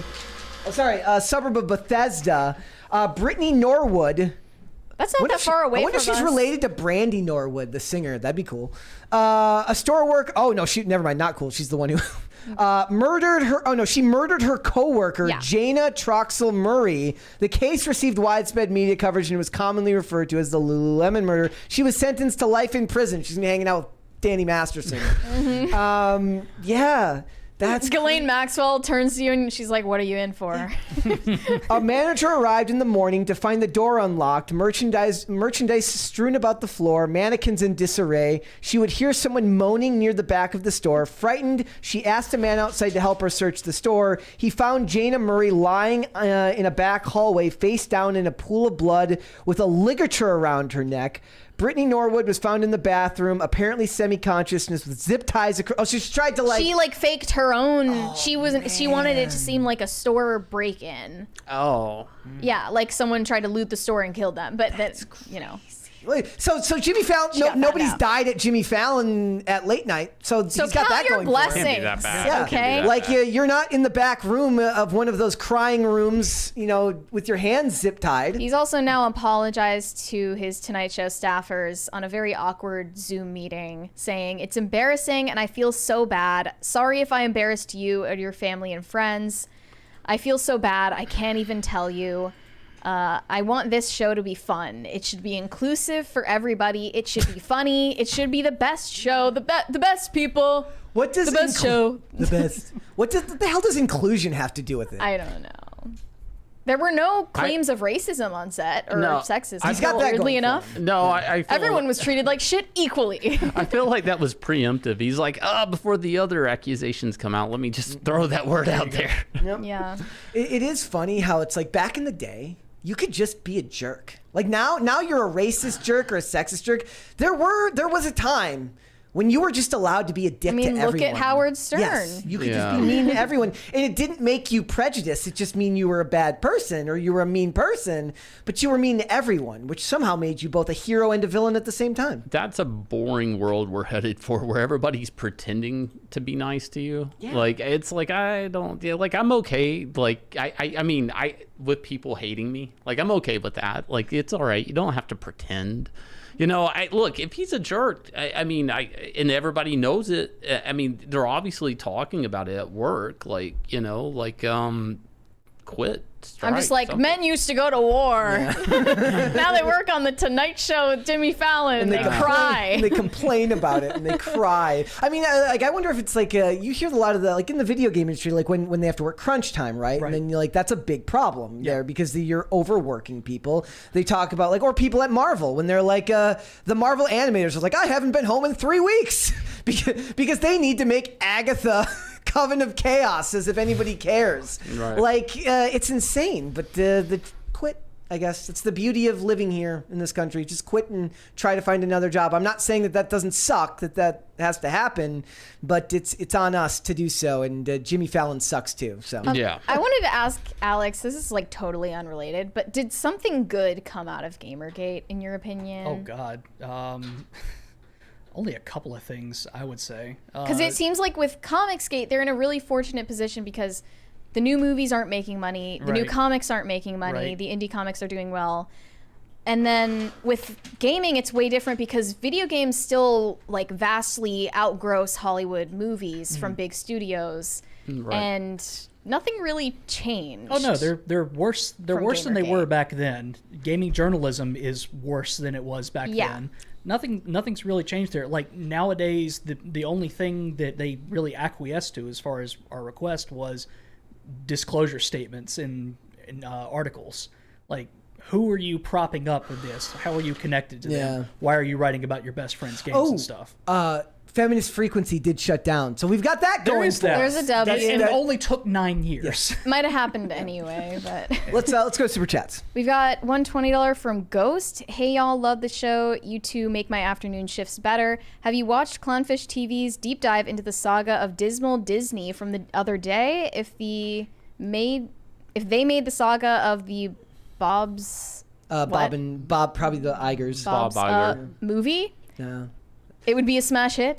I do love. I haven't listened to much Clownfish lately, The but I do Bobs. love the Dismal Disney videos. Well, it's just really weird. Like, he's hanging in there to basically sell the company off. Apple, right? Yeah, They want to sell it to yeah. Apple. And me and my wife were talking about that. Yanzi from our YouTube channel, like, we were talking about that, and she's like, "That makes no sense." And I'm like, "It makes perfect sense. Like, these tech companies, they're getting ready to hit a wall as far as like new technology, right?" So they have to start investing in content, Like and Amazon. IP. Amazon, Yeah. yes, because Apple's probably not going to come out with a better iPhone in the future. Not like it was. It's just gonna be for that. 9 cameras running down the back. Right, but It's that about may as be- good as it's gonna get. Yeah, so they the only thing they can invest in is the content, and Apple really hasn't had a lot of success with their streaming stuff. It's so. It's one of my go-to questions. I'm like, so, do you have Apple TV? Do you have Apple Plus? Anybody? I signed up one time to watch that Tom Hanks thing, and then- that was it. I know got I rid did of to it. watch Gutsy with Hillary Clinton. I almost signed up to watch the Idris Elba show that just came out, Hijack or whatever it was. Yeah. Yeah. And then I'm like, No, it's I gotta like fill something out. I don't care that much. Apple TV Love sucks, you, Idris. but Sorry. unironically, Severance on Apple TV Plus, it's a good show. And people were very happy with that. But in general, like if I got Apple, and what was the which is the one with Jennifer Aniston? That's the morning show. There's like a new sci-fi series they have. I can't remember the name of it. But every time I see a trailer for it, it looks really good. Like, what's the name of that? Like, see, that's the problem. They can't get their ideas. The branding is not there. They don't have the advertising. It looks kind of like Star Trek, Dune type thing. It's all so very. What's the one coming out with John David Washington, the creator? Yeah. The creator, right? That looks fine. Every time I hear him talk, he just sounds like his dad. He sounds just like Denzel Washington. Yeah. So yeah. Let's start from the top. DC and C. At least one boring, free-bleeding twat waffle in the chat today. I'm wondering who it is. The Brits do have better insults than us. Derpa Lipa said, "Pipe down, Alex. That's enough out of you." Minor Zircon said, "Shane, tell them the Jack Show story." Do you guys really want to hear that? I mean, what is this? Mary, forgive me. Okay. That preemptively she I don't forgave know. me. All right. I don't know what I'm forgiving you for, so I take it back. All right. There'll be a time I'll bring it up. We'll put a pin in that because it's something we're going to talk about. Okay. Let's do two more. Bob Hill said, "Mr. Davis, Jay Bama has your back." He has my backside always, and that's the problem. Do two more. We got one from Corn Pop and one from Bobby Greer. Corn Pop just sent us an emoji. Thank you. Thanks. Bob Greer said, "I choose Shane. He's a beautiful man." There you go. I try. All right. Let's move on, guys, because this is a more serious topic, much like the Lululemon murder, which I shouldn't have been laughing about when I mentioned it. It was funny. I don't care. Danny Masterson, Scientologist, actor from that 70s show and many other things, has been sentenced to 30 years in prison for the grape of two women 20 years ago now. And this is a kind of a shocking story because I didn't think they were going to get a conviction on this. I really didn't. With the lack of physical evidence, the amount of time that had passed between the cases, I thought this would end up being something that ended up a civil suit and he'd pay out millions in fines. It's weird that he has a worse sentence than Harvey Weinstein, Bill Cosby, and Epstein. Way Obviously. worse than Cosby because Cosby's out. Yeah. Yeah. Do you think this is because I thought about this when you sent it to me? Are they just trying to make an example in Kind of. Hollywood I mean, that's after what it the feels Weinstein thing? Like they're like, we're just going to make an example out of this one guy. They just tried to convict Kevin Spacey again to no avail. Granted, that wasn't in the U.S., but that one fell through. Spacey's like he's actually Frank Underwood from the House of Cards. Yeah. He's evil, and he just gets away with it every time.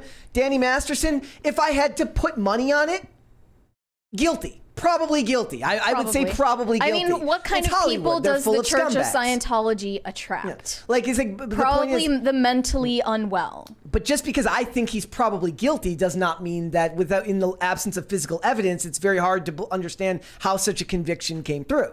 Right. Right? Well, they also started this lawsuit because they were getting allegedly stalked by members of the Church of Scientology. They launched that in 2019. I'll read here about. They were like saying they're trying to pressure us into staying silent about our allegations. Yeah. Let's. There's a $20 one there from Gordon Shumway. He said, sorry, it's not showing up for me. I'll read it. It A says- lucky break for Apple is having the rights for the MLS now Major that League Lionel Soccer. By the way, does Lionel anybody? Messi. Sorry. Sorry. Go ahead. Lionel Messi signed for Inter Miami. They have had a pretty decent bump in ratings for his game, and since he is an international star, it should really help. Yeah. Does anybody know the reference to his name, Gordon Shumway? No. It was Alf's real name on Melmac. Oh, okay. There you go. No, I didn't know that. He's been watching since day one. I think Gordon. Yeah, Shumway's been around since That day is one. not on culture his reference driver there. license. So here's what it says for the Church of how the Church of Scientology was involved. It says one alleged victim. I guess is it alleged now because it's proven in court. One alleged victim went to the police after the alleged R word was claimed with. The alleged R-word claimed she withheld some information to protect the church. So this first victim tried to protect the church. 2 of the 3 women testified that they reported the abuse through proper channels within Scientology, but that it was essentially covered up. The 3rd woman said that she was too afraid of the church to report the crime. All 3 were then supposedly put through ethics programs and warned against reporting anything to the police because Masterson is of a higher standing within the organization. The women all claim they've been harassed by the church because he's famous, that they've all been harassed by the church since this happened. And these claims about harassment from the church from members who have since left have gone on for decades now. The show The Mentalist had like their own like fake version of Scientology called Visualize, and they did episodes that were all the same thing where like people would like follow people around and take pictures. A $20 one from Alpha Suma said, this guy's Accent comic looks really good. There's another comic called Godlike, looks like Kirby, really awesome. Yeah. Sorry about the change of tone there. No, that's John Malin's book. A few days left on it, guys. Go back it if you will. So yeah, one of the things that I read earlier was like a big reason why the first trial failed and the second one didn't is that they were allowed to mention Scientology, which they were not allowed to in the first trial, and that they were allowed to mention that they were drugged, whereas in the first one the judge disallowed mentioning of drugging, and they were only allowed to mention. Why were they disallowed from mentioning Scientology specifically? It just says that they had to retry the case and that the Scientology was mentioned more and that they were allowed to mention being drugged, whereas in the first one, they were only allowed to say they felt disoriented.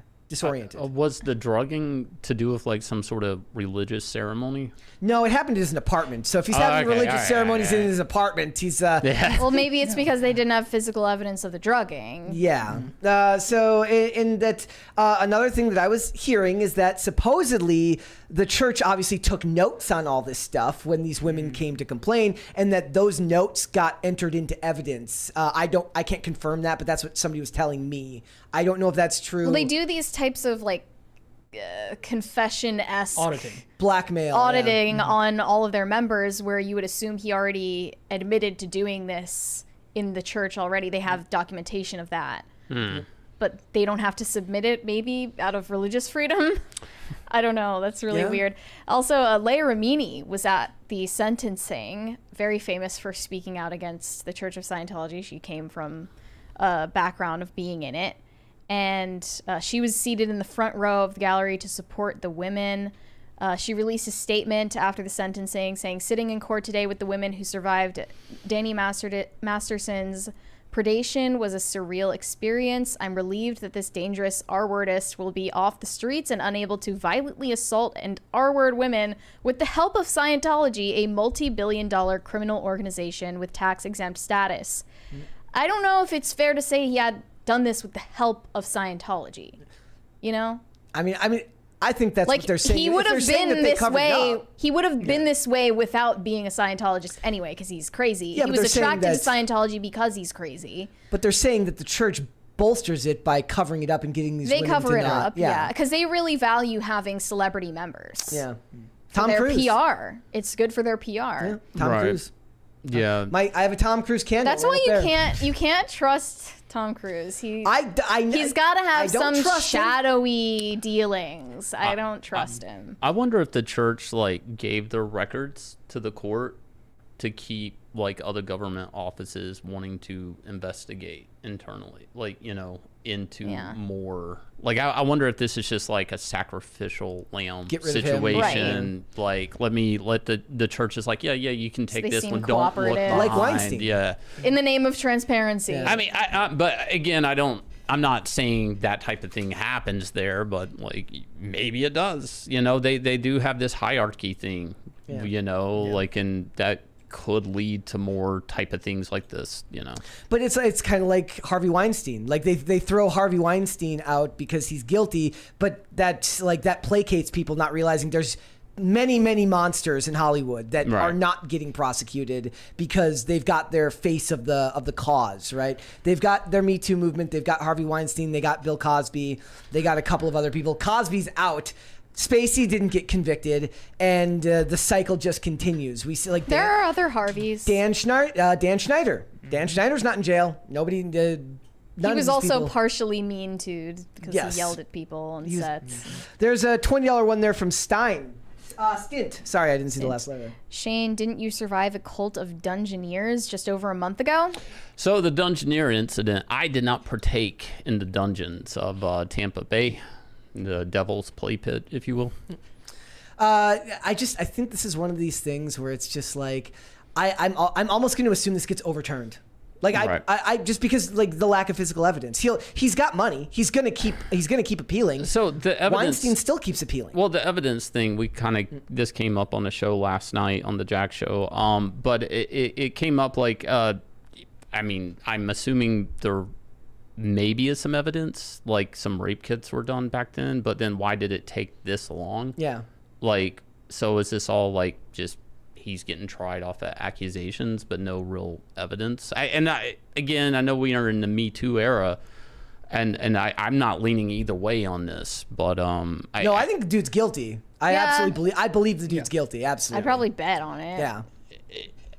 But there should probably be evidence of some sort, right? Yeah. Due process matters. It's just like I'm not in the now. jury. It doesn't matter what I say. Yeah. It's just my personal opinion, which doesn't matter. Can you imagine like you're on one of these juries now, and like in the era we live in, and you're that guy who's just like, well, I mean, there's no physical evidence, and all the women are just you like, don't want to be that guy. You're that. Abuse of that sort it's in almost every cult, basically. Yeah, that's a huge part of almost every cult. It's a generation issue, but I had a history teacher, a lot older than me, of course. Like, and his thing is I'd rather have 9 innocent men go, or 9 guilty men go free. 9 guilty men go free for than 1 innocent man be prosecuted. Blackstone's formulation. Yeah. And whether it's good or not, that always rings true. Yeah. Whenever these situations. It's like better that 10 guilty men go free than 1 innocent man spend a day in jail. Right. Yeah. I mean, like, so, and there's a lot of people today with DNA, research, where not research, but criminal whatever DNA stuff that they're finding like they were serving life sentences and they're being set free. Like, so it's not the judicial system is not perfect. So again, he probably did it, but I'd like to know what the evidence is. Yep. It's just it's going to be one of those things where we'll see more of these cases probably pop up because I don't know if it's betting on just the emotions of the jury, but we do live in an era now where people are not willing to give people they're not going to give the benefit of the doubt. They're going to assume guilt. According to my friend Chokeout, in the that's his name, Mr. Chokeout. Mr. Chokeout. Mr. Chokeout. According to Mr. Jack Show, Mr. Chokeout. In a debate we had last night, he's saying in the UK, his attorney, Dangerous Dave, tells him that if you use a condom, then that's evidence that there is no rape. That doesn't sound like a real thing to me. Is that where the inside joke came from earlier today? I'm so sorry. John Apocalypse in the chat says, Mr. Chokeout, of course. Mr. Chokeout. No, but he was trying to make the argument, and he is Chokeout. We love him. But he was trying to make the argument that that's a sign of some sort of, well, there took time to put a condom on, so obviously there was no rape because, But that's your time to get away. His attorney, Dangerous Dave, swears by this. Got it. Mr. Chokeout and Dangerous Dave. Yeah. It's a good group. It's a dangerous group of people. You would think. Group of people. Yeah. You would think. All right, let's do a couple We have more super chats. A ton of super chats to get through, so we should probably get through a big chunk of these. Go. Corn Pop, Pete Callan is my daddy, said, nice to meet you, Shane Davis. I love your work on Rage of the Red Lanterns. Big fan. I'm not going to ask that question. You can ask it. But I'm not going to. You can answer it if you want. I don't see the question. Okay, never mind. Foreskin or no foreskin? That's nobody's business. Like, there's this debate and on my foreskin, and I don't know why my chat gives a F. It's like, it doesn't matter. That's between me and God and maybe my wife if she puts out. I Show Speed decided that was all of his audience's that's everybody's business. Moromi said, Hail Comicsgate, back Extend, Godlike and Fiendish. Derpa Lipa said Alex is a man of few words. No words, actually. He's spoken. He's spoken. 7 words. Ago. At least 7 words. Quite Blackpilled said Megan Fox as a vampire in the new Mortal Kombat game is a little on the nose, but it's got to be better than Ronda Rousey. Voice acting ain't easy, I guess. Or Ronda Rousey wrestling. You know, it is what it is. Yeah. 200 Watt Studio said Dangerous Dave says this stream is righteous. Derpa Lipa said brave of both Tim and PCC to have a mime on the show. I'm sorry. They're. It's not us saying. It's great. It's great. I love it. Hey, no, like, look, here's the thing. Keanu, I think somebody did the math. Like, Keanu Reeves has made like however many words a minute on the John Wick franchise because he speaks so little in the movie. It's good work if you can get it, right? Like, it was He's like just really bad at memorizing stuff. Yeah, it's like you just say less. You just say less every time. Say less. Corey Anderson said, I meant sometimes you forget what the comments refer to. Oh yeah, like sometimes they'll leave a super chat, but by the time we get back to it, I won't know what the hell they're talking about because time has gone by. 200 Watt Studio said, wrap it up, Dangerous Dave. Derpa Lipa said, I hope Silent Bob drops some wisdom before the end. High Voltage 75 said, party time, excellent. I love Wayne's World. Corey Anderson said, Brett, what is your opinion of the movie Kids? The movie Kids. I've not seen Kids in a long time. Prescient at the time. I'm more of a Boys in the Hood fan. It was during the AIDS epidemic, kind of. Shake from Hunger Team sent $10 without a message. Thank you. Zachary said, hail Shane Davis, hail Comicsgate, mail in militia till the end. I love broccoli said, I found you guys through Timcast and now I'm addicted. Good. Thanks for joining. What you can do, you can wean yourself off Timcast IRL by watching us. That's what you do. Yeah. 1,000 Foot Deep End said, happy Friday, Crisis Actors. Welcome, PCC, Alex and Shane. As for the poll question, my favorite gate, Deflate Gate. See, I mentioned Just to be a contrarian, I don't even like football. I mentioned that one before, and nobody knew what the hell I was talking about. I don't know what that is. What is that? Okay, so it was Tom Brady, and the thing was like the football. that he deflated the football in the Super Bowl, the footballs in the Super Bowl, so that he had a bit of grip on it to throw. Yeah. No, it was Giselle on the sidelines. Let's end the poll then for that. Let's see who won. So it looks like with 51% of the vote, Comicsgate is the favorite gate. There you have it, ladies and gentlemen. There you go. Thank you, everybody. Let's just get through them. Suitable Mistake Productions said, I would love to have Mary or Brett on my podcast. It can only be one of us. It can't be both. Either or. Yeah. Dangerous Dave said, life lesson. I'm not going to say that on the show. I'm not. Comic. Wait, no.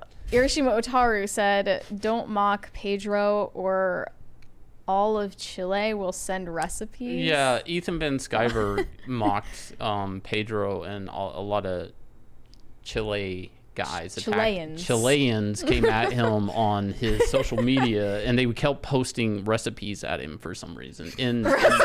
Yeah, so that's a real thing that happened. Of food, I guess. I'm assuming you skipped the Dangerous Dave one on purpose. Yeah. Okay, just making sure. Yeah, I did. DCNC said, Shane, Last of Us Part 1 DLC was amazing. Side note, gay characters done right, good story writing, and not in your face, only for political reasons. You know what's so weird about that? Just in a pop culture sense, the same time Ellen, who they thought was modeled after Ellen Page. I don't know how to. Yeah. Elliot Page. Page. There was a little bit of an argument that character was modeled after them, right? Yeah. And then Elliot said, I'm gay, and then that DLC came out and the character's gay. It was so weird. But then when Ellen says, I'm a man, what do you do then? I don't know, but it was like a glitch in the Matrix, like where real world and game was like, it was weird. It was a good DLC, though. Quite Blackpilled said, have you reached out to your boy Zach Brett? I have not. I would love to have him on the show. I would love to just go roundabout for a couple of hours talking about everything. It would be amazing. Seth Essington said, my favorite gate is Ocean Gate. I didn't even think of that one. Oh, that's depressing. Tex Zombie said, "Give the people what they want." Shane, what is this? Mange Davis. Yeah, it's a character I play sometimes on YouTube, and everybody's like, "You need to go on this mange with your outfit," and I'm like, "I'm not doing that." It's a little much for a 2.5 hour long. Yeah, I could do it. I do it for 5 every Friday, but I'm not gonna. I respect the show. I'm not gonna do that. Okay. Do you want Michael, should we cover do you want to do Rotten Tomatoes real quick? I'd like to at least talk about it. I want to mention it. I do want to mention it. So, guys, there was a scandal that broke. I posted about it on Twitter the other night. Sorry, Twix the other night. A PR firm called Bunker 15 has been caught paying for positive reviews on Rotten Tomatoes. People are like, "Oh my God, Rotten Tomatoes is compromised," to which anybody with half a brain and understands that the theaters were empty during Captain Marvel say, duh. Everyone do we knew that. know who the PR firm represents? That would be important for knowing like which movies got fake positive reviews. So the one that I saw referenced was a movie called Ophelia, which I never saw. But the point is like everyone's known that Rotten Tomatoes has been. It's definitely not just this one. No, not at all. And everyone knows that you don't even need to buy these people off. If I were a movie critic, I would take the money. $50 though? $50? 50 I have no integrity. All right. I would take a bribe. She's like I loved Dial of Destiny. It was fantastic. Are you kidding me? I cried. I loved the way the androgynous ugly woman interacted with the old guy. It was I loved great. her critiques of capitalism. Oh my So gosh, it was sophisticated. fantastic. It was so good. $50 to sell out. If I was like, look, guys. Movie critics, it's hard out here. Look. They're freelancers. It's going to cost you at least $55 if you want to get me. I'm sorry. Yeah, I'm not doing it extra for $50. I've got principles. If you want me to say that that the next Marvel movie is good, you're going to have to pay up if you want that. That's what it's going to be. Rotten Tomatoes responded and said, "We take the integrity of our scores seriously and do not tolerate any attempts to manipulate them. We have a dedicated team who monitors our platforms regularly and thoroughly investigates resolving any suspicious activity." Apparently not. But They also being did- paid $50 an hour. they also do the thing where like they hide all the reviews and only show approved critics. Yeah. So you go and look at these positive and negative scores, and suddenly the very high rating goes down once you get rid of the approved critics score, right? You can't. It's so funny because similar to. It's weird how Gamergate became the start of a cultural moment here in America. And it's so weird to see movie reviews become this battleground for what is considered the aspects of the culture war here in the country. Like something you'd think didn't matter, something you'd think wasn't important. I don't know anyone who uses Rotten Tomatoes before going to see a movie. Not a soul. If I do, I look at the user, not the critics score. Like I mean, I don't even do that anymore. I trust the guy on the street more. I'll look on YouTube sometimes, and again, that's probably why they're doing this more. Is they're having to combat other social media's reviews. You know, what I found is everyone's so entrenched now that. Even the movies that like I've liked, the movies that I disliked, they generally have pretty good audience scores because the only people going to see them are like only people willing to make a review are ones who wanted to see it anyways. Right. So you're not getting like now if it's something that's politically inclined, like it's a Dave Chappelle special, then you see this disparate reaction between audience and critics. But I don't find either score to be reliable because if you're a fan of Transformers movies and you go to see the Transformers movie, you're probably going to leave it a positive review if you care enough to leave a review. I think the system as a whole is broken both on the fan side and on the critic side. Yeah, I mean it's weird. A lot more so with all these movies having more and more like a built-in fan base. It becomes very polluted. It's like, well, did it respect the source material? Well, which source material? Yeah. You know, the comics, the games, whatever. It's such a weird thing to get a real honest review, and a lot of Hollywood is getting further and further away from just a movie. Like I was thinking the other day, I'm like, is it possible to make another Inception?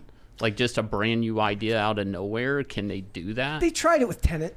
Tenet, right? Yeah, Which I again, like, but nobody another else Nolan liked. film. Another Nolan film. I hated Tenet, but not here nor there. But I mean, Hollywood it's very polluted in that sense that everything is kind of based off of source material now. That I don't know how you would give a good review to a movie like the Mario movie without knowing the Mario stuff, or vice versa, or X-Men movie, or whatever. Yeah. It's not as simple as a normal critic review anymore. Now this story particular though, like it's like I think Hollywood just thinks we're cattle, and you can kind of buy some reviews and you're just going to lead us, and we're mindless zombies. If you tell us it's good, then it's good. If you tell us it's bad, then it's bad, you know? And I don't think people buy into that anymore. I think that people have their minds made up. Like, it's kind of like that with trailers now. Like, I'm not really sold, I guess because we have to do it for work. But it's like, I didn't see the trailer for Gran Turismo, but apparently the trailer for Gran Turismo was awful. Yeah. So people are like, whoever cut this trailer together did no good job for the studio. It's just everyone's kind of entrenched in their own stuff now. Nolan movies are going to sell based on the fact that it's a Nolan movie, right? Well, he has a rapport, yeah. Yeah, like in most of the rest of it, I just think that the joy is gone. There's $20 in there. Yep. Christopher said that was an inside joke by a crazy British man of dubious intent. Shane was only trying to explain the joke because lots of us were pressuring him to. In no way does Shane approve of that joke, nor did he come up with it. Sorry. That was a great disclaimer. Thank you for clearing that up. I do not take legal advice from Dangerous Dave. I just like with all of these things, it just feels like more and more that everybody's gone to their corners and everybody has their opinions on what it's like. The critics didn't give a great review to Dial of Destiny. The critics didn't like Dial of Destiny either. Right. Like a lot of these, like the critics for the most part, unless it's super politically charged, it seems like they've. Should movies be politically charged though? I mean, like the promotion of it. Like, think Joker. Like that's the best thing you can do now. Sound of Freedom, Joker. Just piss the media off. Piss the media off. They'll write hit pieces about it, and then everybody will go see it. Start talking about adrenochrome. Yeah, like or promote the movie on InfoWars. Say it's an incel project, like the first Joker movie. Like, do you think that the second Joker movie is going to do as good as the first one? No. Now that the media is all up on its even nuts? for incels. Yeah, like now that the media is all up on it, and I actually if they make Joker 2 in the fashion that I hope they do, I actually have high hopes for it. The idea being that I want all of the musical scenes to be violent, extremely gory violence is happening on screen. But I don't think that they're going to nail it, even with the same. Even with Todd Phillips coming back. Do you think it's going to be a girl boss, Lady Gaga, Harley Quinn movie? I don't think so. I think it'll end up somewhere closer to the middle. But it'll be interesting to see. But it doesn't have any of that ambiance and hype that came from. There was cops at the movie theaters making sure that incel violence didn't go down. Well, keep in mind there was that one shooting in that Batman movie. In 2012. Yeah, I know. But I could see, but the kid did dye his hair like green and stuff. There was a reason for that a little bit. It's just, but they were whipped up into a frenzy. My dad went to see Joker because of all the hype that came through it. There's a very big super chat there from Alpha Suma. Keep your chin up, Shane. And he's keeping it up. There it is. And thank you, Alpha Shuma. Thank you, Suma. So yeah, I just don't see how in America we have so little to worry about that the cultural discussion has been about like Star Wars and Indiana Jones and Marvel and what it means for society. Now we're talking about what the Marvels getting pushed. They're trying to get the Marvels out of here as quickly as possible because nobody wants to see it because nobody's interested in it. And I just wonder every day how we got here. Well, I mean, there was a lot of assumptions that you'll buy anything Marvel. And comics, in the comic industry, it was always called Marvel zombies. That meaning that Marvel fans are just zombies and they'll buy anything Marvel prints. Yeah. That used to be true. A lot of that stuff has translated to their media, and they just assume like whether it's the Miss Marvel TV show or whatever, you're just going to watch it. Nobody watched. And they tried to put it on ABC, and nobody watched it. And here's a movie with her in it that again you made before you even knew if anybody would care about the show. Like I mean, they're really got ahead of themselves, and it's super strange, dude. It's super strange. Yeah. And I just don't know if it. And DC doesn't envelop the same fan base, not in the same way. DC has fallen so far in the movies, like it's actually depressing. As somebody who enjoyed the director's cut of Batman vs Superman, even though I don't find it to be particularly accurate. I liked it. In a world where Marvel was making nothing but slapstick garbage, I enjoyed watching somebody take something serious, even if it was too serious. Right. And I would like to see, maybe not more of that, but we could go towards independent stuff. Remember what was the one with Samaritan on Amazon Prime with It wasn't that good of But a I'm saying, movie. but we could go that direction and just do smaller things.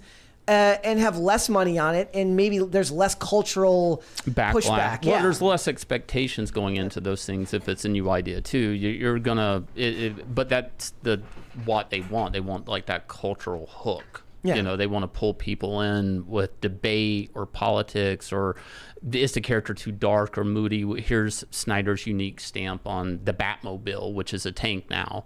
I mean, he had such an influence that they actually forced in that last Batman Arkham game that tank into the game just because what he was doing. I mean, there's a lot of craziness that goes behind all this stuff with movies. It's really strange where we're at in the pop culture. What is in your opinion, what is the best comic book movie adaptation? Oh, I mean, but we were talking about it, and that's maybe why it's coming up as The Crow. Like, I've read the comic. It's not exact, but it's pretty solid. Yeah.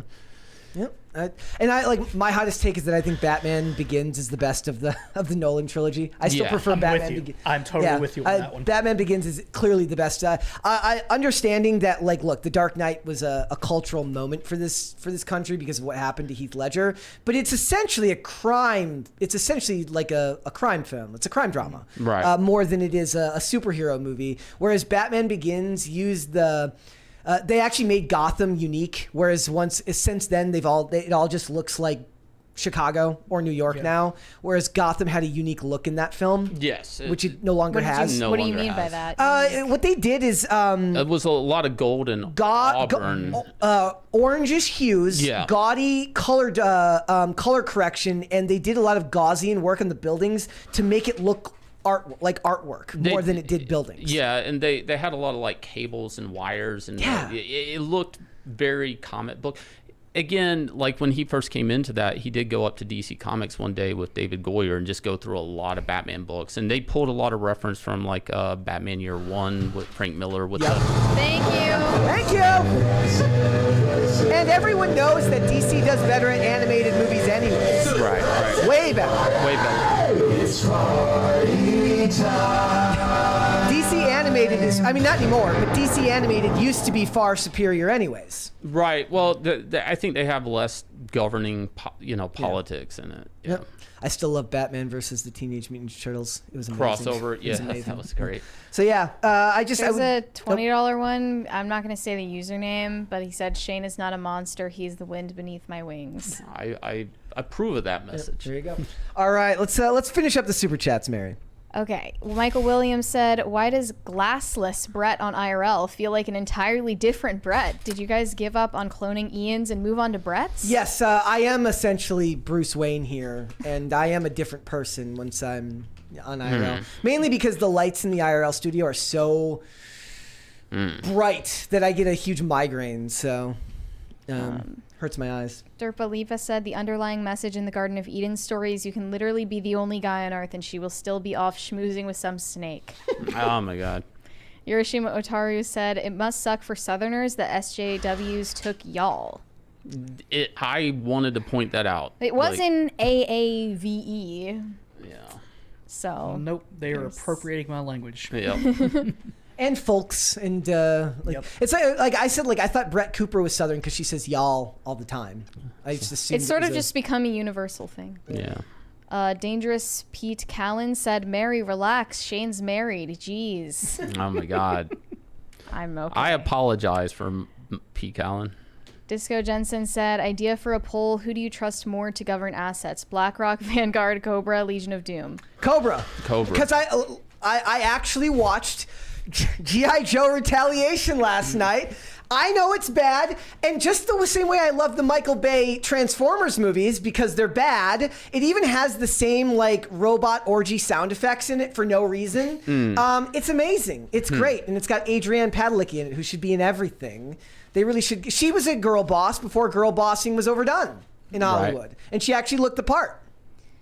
Nobody said you forgot Fiendish Shane. Tisk tisk. Oh, Fiendish. Go check out Irene Strakowski's book. Olivia Claire said, "Happy Friday, everyone. Don't forget to like this video. Also, we jumped right in at an hour and 12 minutes today."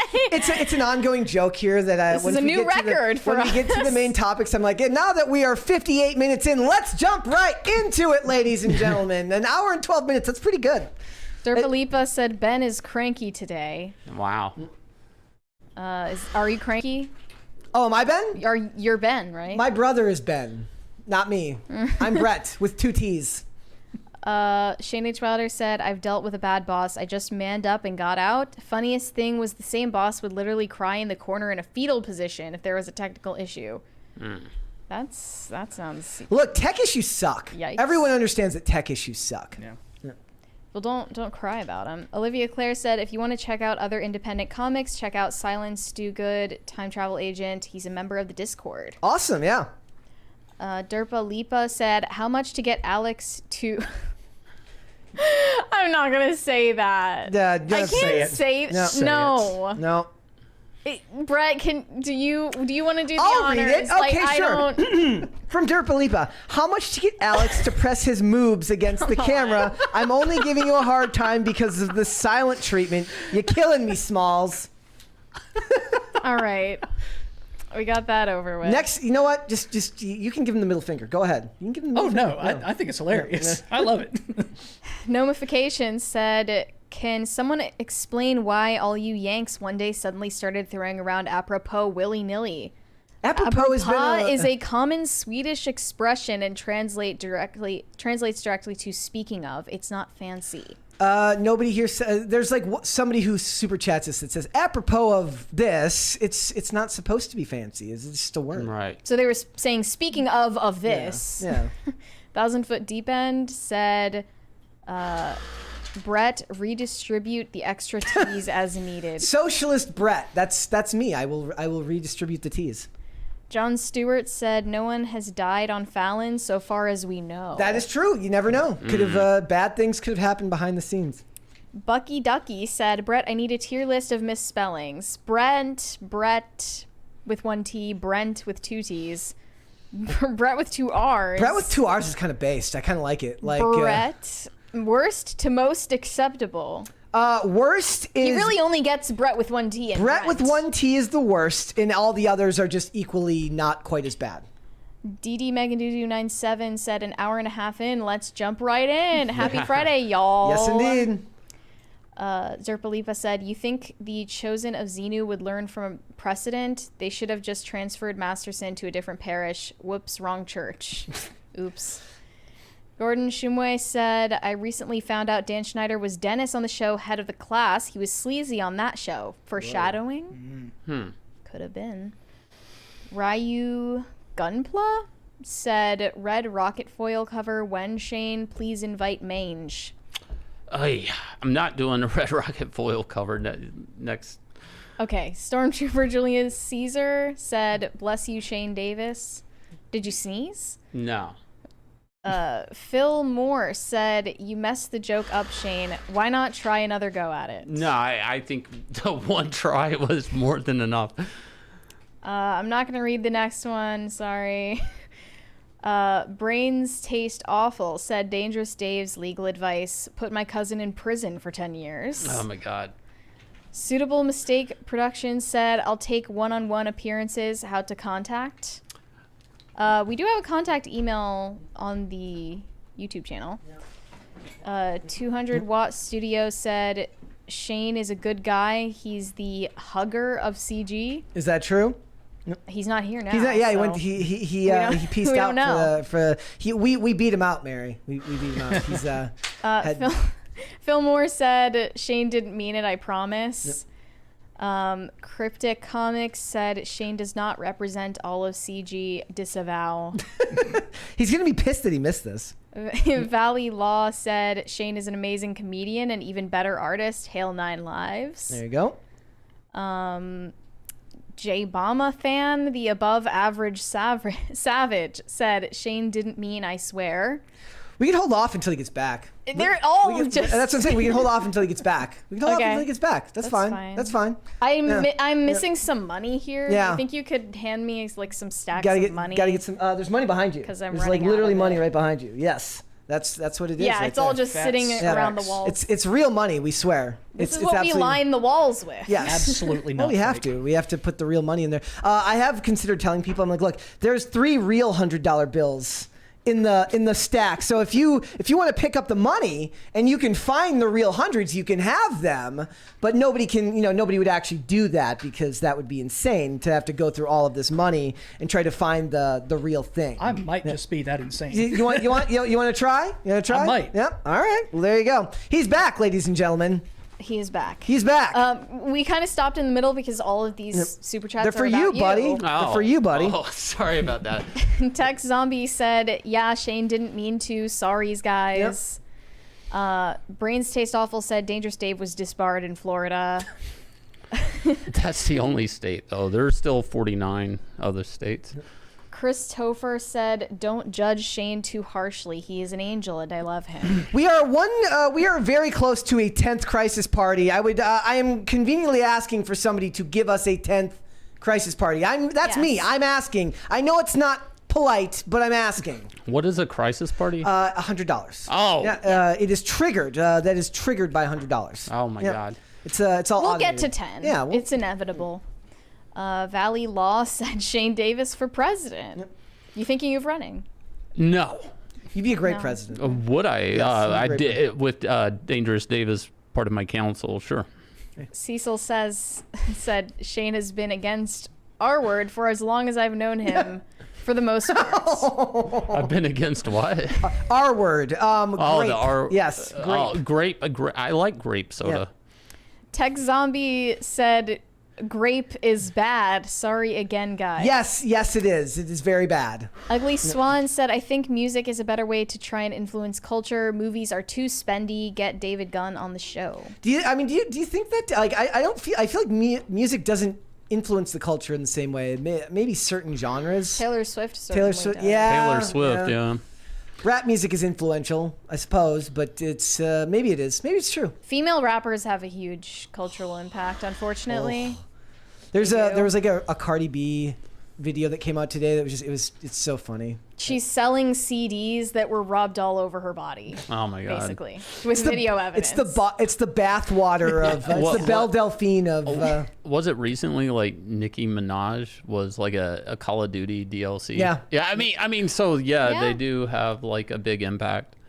It's just all the wrong people in the music Right, industry yeah. have that. J Bama fan, the above average savage, said #comicsgate apologizes for Shane's R-word jokes. Christopher said, do you want to defend yourself? I haven't. Like I'm no opponent. I disavow. Disavow. Disavow. Christopher said what Shane really meant to say is back cash grab. Back cash grab. Back cash grab. Valley Law, I'm not going to read that. Paul Ogg said another live stream, another apology for Shane Davis. I am doing an apology tour, like probably coming up. I'll schedule it in there. It's coming up. Okay, I'm not going to read that one. Oh my God. Thank you guys. I asked, you provided. I have to ask, is there a higher volume of inappropriate super chats today? I think so, but they're quite common anyway. Oh, okay, Mary. I would like to apologize to you. You know. I don't read a lot of them. It's up to my discretion. I'm the censor on this show. I say like super chat at your own discretion. Like you have to figure out it's where your do you money. think- You take the risk. Where do you think your commentary falls on Mary's line of ethics? Yeah. You got to make that choice for yourself. Black Lives or Black Votes said Shane is fine as long as you keep the locks on. Android 33 said, "Sorry, everyone. Shane didn't mean it. Captain Chokeout has committed himself to re-educating Shane on what is stream acceptable humor." Very unacceptable right now, guys. Chris Topher said, "I thought Mary and Shane really hit it off tonight." There you go. I hope we did. I'm Mary. glad you think that. Wait, what? That implies we didn't. I'm not saying we did or didn't. She makes no value judgments here. I'm neutral. I'm Switzerland You're on this. doing what I do with the inappropriate question. You're Staying neutral. yeah. Tex Zombie said, "Our word is horrible. Still back extended by Shane. Still sorry." Valley Law said, "The woman is rather pale." I'm assuming they mean you. True. You're pale. Well, I am the woman on the panel today. J Bama fan, the above average savage, said, "Great seeing Comicsgate represented on this show for the last time." Nobody will be invited back after this. Did I mess Yeah, up? we can't trust you guys. Wait, did I anymore. mess up? I'm so sorry. No. You did not. You They did seem not. to think you did. Hey, I am one of those people that say, hey, you can't, it's like when they say like you're responsible for your audience. You're not responsible for your audience. Yeah. You're not. Sketch 51 said, "Shane, why are you like this?" I don't know why. Look, You don't have an answer? I mean, I'm The just, audience wants to know. I'm He's just, enough. I'm just marinating in my own sins at this point. I mean, like it's whatever. Joe Froggo said, "Look at Shane's cute little face." There you go. Chris Topher said, "Hello, Mary. I'm your sense of humor. Why did you ditch me?" Where, What? they're saying that you that Oh God! Like these are my Wait, people. what? I'm They're so just sorry. being I'm mean. sorry. They're I'm just being sorry. mean. Mary. I'm sorry. I apologize. Mary has a sense of humor. You guys just aren't funny. That's what she's saying. That's what she's saying. My sense of humor is Brett's vulgarity. Yes, so which I can't really do on Specifically. air without getting us banned. Yeah. Mike has bad knees said, "Shane is a good guy. We promise he loves chicks." We promise he loves what? He loves chicks. I love chicks. Yeah. He says that's, yeah. I mean, I've loved women. Yeah. Corey Anderson said, "Mary, you are my favorite. Brett, you're cool." Thanks, I guess. It's Brett with 3 T's. I don't know who that is. Ah! It's just wrong, man. Stop it. Lipa said, "Settle in, Ben. Looks like you're here for a while." Yeah. It's been a while. High Voltage 75 said 10 parties, and Mary has to go into Chicken City after the show and do the chicken dance. Are you going to do that, Mary? Well, we got to 10 already before I read that, so I didn't get a chance to agree to it or not, and I'm not going to do that. Sorry. I don't really like going in chicken coops. Corey Anderson said chicken dance, Mary. No. Long Live Victor said, "Nah, Shane was saying him and his lawyer were upset about the loopholes culprits used to get away with charges. Unbelievable."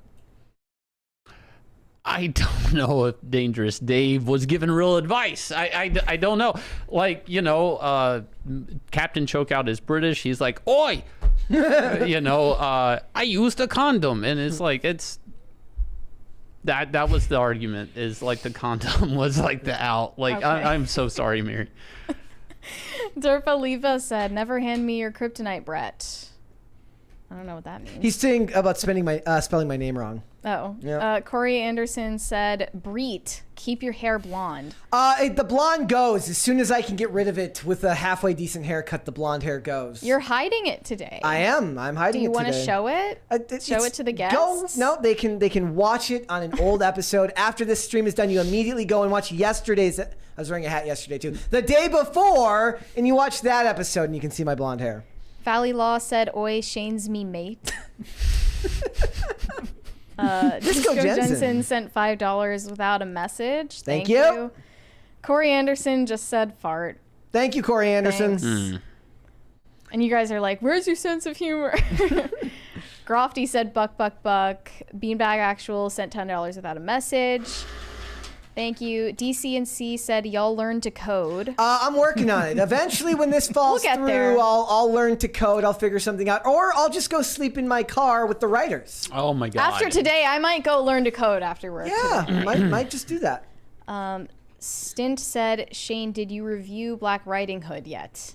I have not read a copy of Black Riding Hood, which is evidently shipping pretty soon. That's Ethan Van Sciver, John Malin, Comicsgate imprint. Okay. Bob Hill said, Shane the Mange Davis is the Goad 9 Lives. Goat, is that proprietary, or does that mean goat? I think he meant goat. Okay.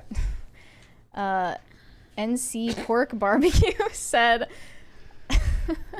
I'm not going to say that. Oh, come on. Where's your sense of humor? There's just there's an inordinate amount of grape comments today that are just, Look, part of it also is like, you say things, the algorithm hears it, you know. It's a lot of grape. Yeah. Corey Anderson said, Mary, do you refuse to read offensive super chats because you don't want to be clipped? Well, that's part of it too, yeah. 200-watt studio, I'm not going to read that. Lord Crimson TV said, I've been working on Make Bullying Great Again bully names for the Tim Crew cast. Still working on it, but my favorite so far is La Bobo, the anti-communist clown. Okay. Make bullying great again. Disco Jensen said hostage party. High Voltage 75 said hostage party. Well, we're almost at an 11th crisis party, so if you want to keep hostage partying, we would appreciate that. Please do. Right. Brett, you read this next one. I don't want to get clipped saying this about it. From Fixed It says, EVS got the gay. Just take a bite before the sunrise. So there's this inside joke I have about gay vampires. Now, I say how long I'll ask both of you. Okay. All right, you're bitten by a vampire, Mary. All right. How long, I'm assuming you're heterosexual, but how long before you turn gay? Why is that like part of the equation? Because eventually, if you live long enough, You mean if it's a gay vampire? No. It's not like that. But I mean, you live long enough. I mean, eventually, right? You're gonna turn gay. Do vampires Season have 5. sexualities? Season 5. I said 400 years for me. How long for you? Whenever season 5 happens, because that's when the characters turn gay in TV shows. Yeah, so right. Season 5. I said, but before I turn gay, I'm gonna go to a beach. I'm gonna watch the sunrise. Okay. That's the joke. I don't think I would turn gay, Really? like at all. Enough time. Nope, there's Nope. not any time. All right. Cullen, that's weird. We were just talking about vampires. You're never going to get a second wife now, Shane. Well, aren't you married? I'm on my second one You're now. on your second wife right Yeah, now. I'm on my second one now. I mean, I'm waiting I guess he means you'll never get a third wife now. I'm waiting for Crisis Party 11. There's so many more like rude super chats you could send that Mary won't read. What are you guys doing? What money aren't you wasting? Yeah, what money aren't you wasting on super chats about grapes? Alex is just like, why did I end up here today? John Stewart said, Hostage Friday, let's go. Jim Alaska said, oi, Dangerous Dave said you're all right, check and mate. Crofty said, we not done yet. Fear Meets Bree said, oh, you'll say fart but not poop, hashtag offended. Was that a rule? Was that a rule? I didn't don't know. NC Pork Barbecue said, Shane, please stop. yeah, I'm about there. We're almost there, guys. We're getting there. Cryptic Comics said, no, Shane, we don't turn gay as vampires, only you. All right. Yeah, I agree. Hiroshima Otaru says, Shane wants all vampires to be gay. Look, Interview with a Vampire. They're fucking gay. Like, have you seen that movie? Yep. There's a What series movie? now. It's I like mean- an AMC series. With it. Yeah, I haven't watched the AMC series. What It is movie? very gay. Is it? Is Yeah, it it's very I gay. know there was some race swapping. There's a lot of nudity. There's race a swapping. lot of and current they're very day. gay. A lot of current day. What are you talking about? The movie Interview with the Vampire got turned into a television series. Oh, yeah, I remember yeah. that now. Yeah. Derpa Lipa said, Mary would hate being a vampire, no more mirrors. So true. There you go. Grofty said, almost. Almost there. Stint said, Shane is sorry for all gay vampires out there. Yoshi Zero said Mary's just too based to be converted. Way too based. Precarious Paul said, okay, I'm not gonna say I'm not gonna say that. Corey Anderson said they are going to make gay Twilights. That I 100% buy. I hope not. Yeah, that'll happen. James Orenthal Wen said, aren't vampires canonically pansexual? I mean, yeah, right? According to whom? Yeah, like, they'll just, doesn't matter. Doesn't matter. Is this a $20 in whatever Yes, New Zealand currency is? Looks like it, yeah. Kiwi money. From Runs with Scissors. Yep. Okay. I don't know if I want to read this either. I'll do it. Okay. No? No. Okay. Yeah. But thanks for the $20, though. Yeah. Shane Davis over Henry Cavill all day. Yeah. DCNC said, my name's Mary and I'm a butt face. Go ahead. Clip me saying that.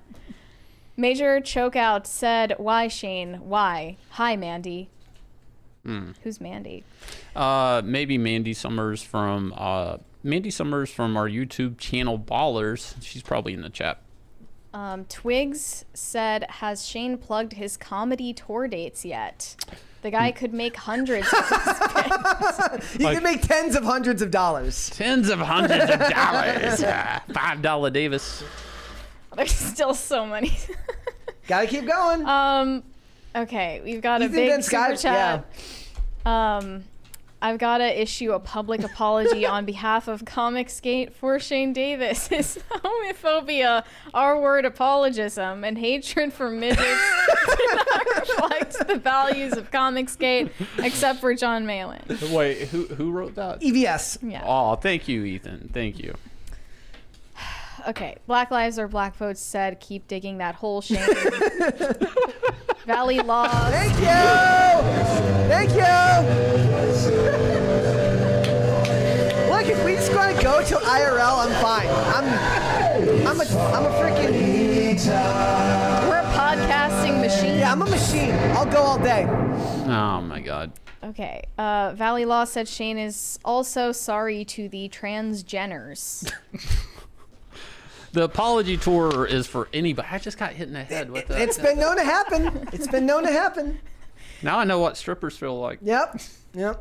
Gordon Shumway said, according to Anne Rice books, all vampires are gay. I didn't know that.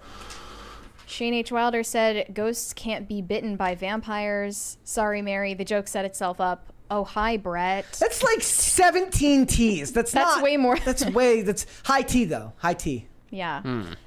Derpa Lipa said, I never do well with women. They always want to snuggle and have pillow talk. I just like to slam the trunk closed and push the car in a river. All right. J Bama fan, the above average savage said, I still love you, Shane, even after Tampa. What happened in Tampa? We're also right by Crisis Party 13, guys. I'm just saying. Jay Bama, a fan from the chat, wanted a picture with me. And so his beautiful wife, Miss Bama, held the camera. Miss Bama. And as soon as it snapped, he grabbed one anus cheek of mine. Oh. The next day, he wants another picture, and I'm dressed up as something else, like Mange Davis. I'm thinking, like, sure, you want a picture, and Cecil was there too, like, so. He then switches sides, and again, they're taking Miss Bama, his beautiful wife, is taking a picture. And keep in mind, I'm looking at his beautiful wife, not like I would make a move, but I'm looking at his beautiful wife, and then I feel my ass being grabbed again. And then he goes, I got both cheeks, and he takes off and runs. And I'm like, he literally grabbed, and in this age and era we live in of this Me Too, it's just not funny. Did you think about filing a claim? I am now. Yeah, you should do it. I mean, Attorney Dangerous Dave, get him on the case. You got your own lawyer. You can sue. Dangerous Dave. There are tens of hundreds of dollars you could sue him for. Sure. And taking him for everything. Yep. Fixed It said ninjas versus gay vampires is John Malin's next book. Student of God said it would be funny if Comicsgate bought ads on Twitter for Laura Loomer, who said recently that she has no ad money, even though she has a massive amount of engagement. Might get some headlines. I just saw Laura Loomer was here a couple weeks ago, and there was like a book sitting out. Like she wrote a book recently or something like that. I don't know. She's got to take out ads for herself. She'll have to take out ads for herself. Chris Topher said, my friend is over 50 and dating a 20-year-old. Is that okay? What do you think, a Mary? 20-year-old teenager. Yeah, Mary, what do you think? What do I think? Yeah. I mean, it's probably weird. Now, what if he's loaded? It's probably still weird. It's probably just... Is it less weird if he's got money? It's very anthropological. It's more predictable if he Yeah. has money. Yep. I guess. Corey Anderson said, Mary, why are you against nudity when that is how God made us? Wait, you're against nudity? I don't like the nudity and sex scenes in TV and movies. What about in real life? Well, it's not a scene, is it? But yes, in real life. No, okay. DC&C said New Zealand 20 is worth about 50 cents. Okay, well, cool. We'll take it. Okay. John Stewart said actual Mary is pale. Vamp Mary would be transparent. Probably true. Yeah. Mary, I apologize for these people. You have a nice complexion. Thanks. Jim Alaska said, Shane, tell us all about your interview with Anna the Star Wars girl. It was great. Anna the Star Wars girl, she was nice enough to have an interview and asked a lot of Thank you, guys. Thank Also, I you. like how it's the Star Wars girl and not that Star Wars. Yeah, that Star Wars It's girl. a different Star Wars girl? No, Anna, yeah. She kept wanting to know like the penis size of my monsters in my book. Like, She wanted to know how big their junk is. junk was. Yeah. Okay. Like it's really important to know. They have a rule for it. Like there's rule 23 or something. I don't know what it's called. Some geek thing, and it always diverts to sex and penis size and any Deviant fandom. art, basically. Kinda, yeah, something like that. She called it, but that's where her mind went. Corey Anderson said, to the extreme, I rock a mic like a vandal. It's a song. James Orenthal Wen said, free advice, hide your cats from Gordon Shumway. We do get a lot of cats on here. Not as many dogs as cats. And I like Gordon cats more Shumway, anyway. Gordon Shumway is the name of Alf. Alf was always trying to eat the cat. yeah, Lucky. yeah. Lucky was the name My of the mom cat. loved Alf. Yeah. Oh my God, you made me feel old. No, in reruns. In reruns. Oh, in reruns. Yeah. Okay. Because it was on like Me TV. I was a kid watching it. There you go. All right. Corey Anderson said, Breet. That's 2 B's, 2 R's, 2 E's, and 4 T's. You guys are just horrible people. You should be ashamed of yourselves. I'm not sure how to pronounce this. Is it Cerrone Games Go? Said Shane, gay vampires use a straw, Hail Comics Gate. Is it gay to use a straw as a man? They call it a sissy stick for a reason. Yeah. I didn't know that. If you acquiesce and let them give you a paper straw, it's even worse. Oh, dude, those things come apart in your mouth. They're so horrible. They're like a crime. I mean, that turtle deserved it, okay? If the turtle's cramming a straw in its nose, that's on them. It's like when the before straws were a thing. It was about when you get a 6-pack of beer and it's got the plastic thing around it. It gets wrapped around the heads of seagulls and stuff like that. They caught the seagulls lacking. It was on them. It's their fault. High Voltage 75 said, you're not going anywhere. No pee excuses today. Use empty water bottles if you have to. I'm not going to do that Wouldn't on this. appreciate that. Fear Me It's Bree said, my name gets messed up a lot too. Bree with 2 E's. Brie as in the cheese, and then Brie with an I. Yep. Yeah. She can empathize with you, Brett. Black Lives or Black Votes said, damn it, Shane, they were laughing and you ruined it. Who was laughing? Probably us. We were laughing. DC&C said, pitch for Brenton, vampires versus free bleeders. No free bleeders. None. Gordon Shumway said, the best General Tso's chicken is made with I'm not going to say that word on the show. But just saying. With mayonnaise? Let's go with that. It's a cat breed, I'm guessing. DD Mega Doodoo 97 said, cheeky bastard. Valley Law said, I'll represent you, Shane Davis v. Bama. Davis v. Bama. Davis v. Bama. Is it Bama or Bama? Bama. I think it's Bama, Bama but for we say Alabama? Bama. Yeah. Okay. Yeah, Bama. C2 Gaming said, have a good weekend, y'all. Yes, even from French Canada. Brit, you shouldn't be ashamed of your name like this. I'm ashamed of you guys for being horrible at spelling. That's what I'm ashamed of. Public education failed us. Yep. Jacob Edler said, can't help but jump on the train. Great guest and show today. Have a great weekend and don't forget to touch grass. Everyone touch grass. Corey Anderson said, Mary is a never nude. She's a never There are neuter. dozens of us. Dozens. Derpa Lipa said, you know, if one of the Ninja Turtles was involved in unlicensed grappling matches, he'd evade identification more efficiently if he took off the mask. That is true. Or he could, if he wanted to frame one of his brothers, he could just wear their mask Oh instead. my God. I That's never not a thought nice about thing that. to do, but he could do that if he wanted to. Dangerous Pete Callan said, Shane, I hope we did you proud today, buddy. Yeah, you guys came out in support Yep. with some awkward super chats. Fillmore said, you forgot to plug the Jack Show. I just did. I mentioned the Jack Show so many times. The Jack Show, they do it every Thursday night around 10 p.m. It rotates between John Malin's and Cecil's, Anna, that Star Wars girl. We are almost there, Mary. We are in the home stretch. 3 to go. Hiroshima Otaru said, Shane, say hi to your Amish cats when you get home. So I stole 2 cats from Amish people, and like Okay.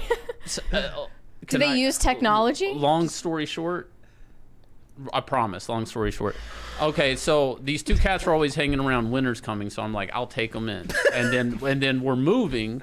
It's a brother and sister. One's gray, whatever. I have already had a gray cat. Why I need 2 gray cats? I don't know, because 2's better than 1. So we move.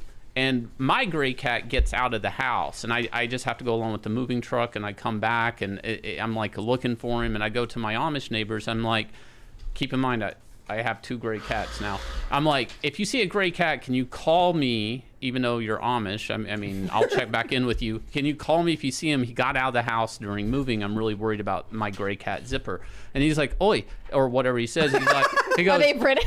I don't know. British Amish people. Yeah, he's got the beard on and everything. He's like, that's a coincidence. He's like, I'm missing a gray cat too. And I'm like, but now I didn't have the heart to tell him That it but, was his gray cat. Yeah, He but probably then, thought that. But then he did find my gray cat, but at that point, my wife's already attached to these gray cats. It's like, it's probably just another gray cat. Yeah. Sorry. James Ornthal Wen said, Midwest, why do you hate comedian Brett Ernst, though? Oh, it's Brett with 1 T. They exist. I don't know who that is. I don't know either. Dangerous Pete Callan said, Shane, explain your sexiest move to Mary. I like to call it the crouching soldier. Okay. He said explain, not name. No, it's, you ever have the army men? What? The little green army men, there's the one crouching soldier. He's Okay. You probably didn't play with army men growing up. No, so, I didn't. all right. Jay Bama fan, the above average savage, said Shane's new name in Comicsgate is Shame Davis. Gordon Shumway, I'm not saying that because it's clippable. It's a slur. Yeah. Very large cat. Yeah. Corey Anderson said, Mary, do you wear pants? Rarely. Yeah, almost never.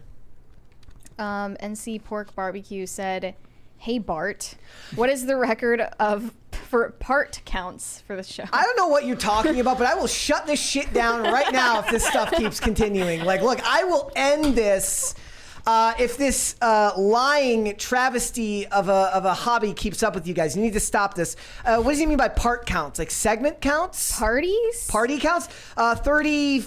We're at what, 13? I think the record is 35 or 36. Yeah. Yeah. It was like, now I don't know if I can remember now. Yeah. It's a lot.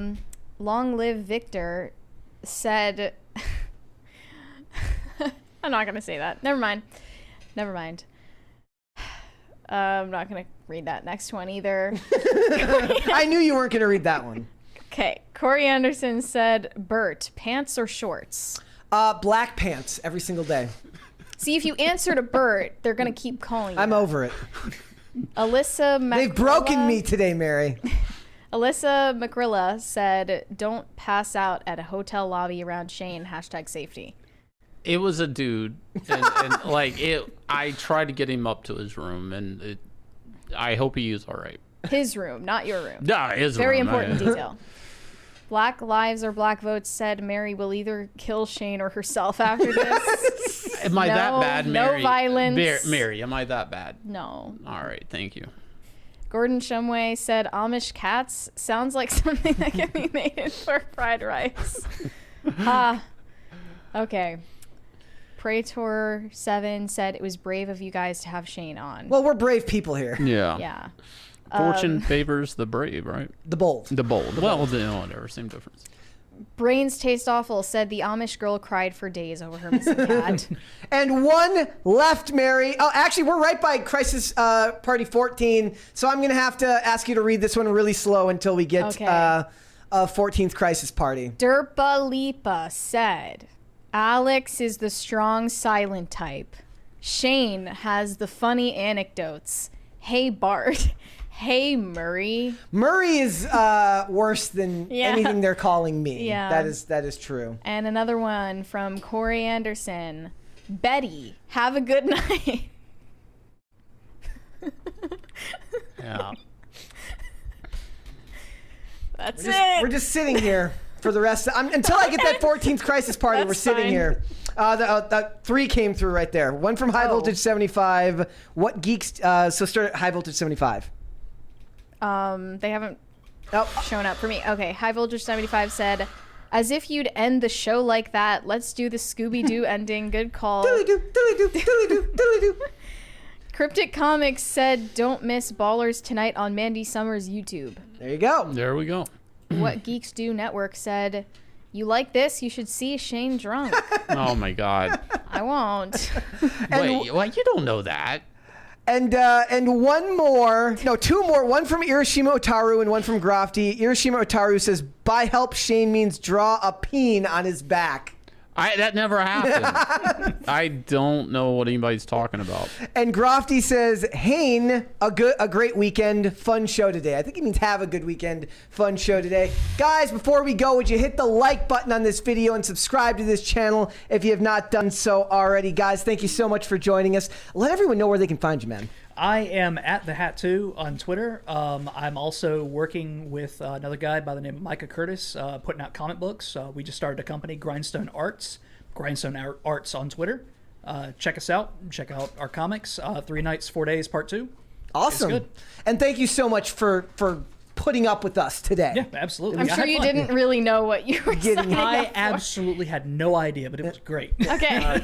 Shane, where can they find you? Talking and Drawing with Shane Davis is my YouTube, and Shane Davis Art is my Twitter. And 9livescomics.com can get you caught up on anything. You can go sign up for our newsletter to hear about any upcoming projects and buy ready-made books that'll ship out the next day, like Inglorious Rex or Starlight Cats. And that's pretty much it. All right, and all those links are in the description Yeah. for the channel, guys. There's a couple more there, Mary. Derpa Lipa said 14 parties and nobody lied about watching Fast and Furious. Well, guys, what you should do is go watch them anyways. You should. Sarone Games Go said, go back Cyberfrog action figures, great Christmas gifts for the kids. You're doing great, Shane. Ba-ba-ba-bam. That's a sound effect I always do. Bam, like that. It's a sound box thing. Okay. There you go. Corey Anderson said, Mary, what perfume do you wear? I'm making life like Mary doll, and it's the last thing I need. Right. That's extremely weird. Yeah, but it's Okay. flattering at the same time. You know it. No. No.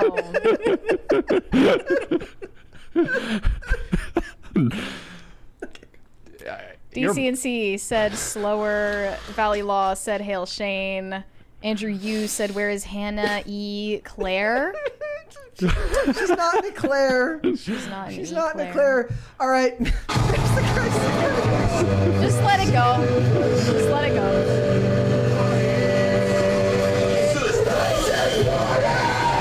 It's party time. High Voltage 75 said last super chat wins. That's you, my friend Mary. Where can they find you? You can send me validation on Instagram at Mary Archived, or you can send me hate on Twitter. That is also Mary Archived. And one more from RBI Studios. Two Two more.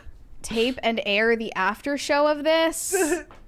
And do we do that? we don't do that. Yeah, we don't do we've that. never really done that. Corey Anderson said, Mary, just kidding. Okay. Okay, and one more from Derpa Lipa.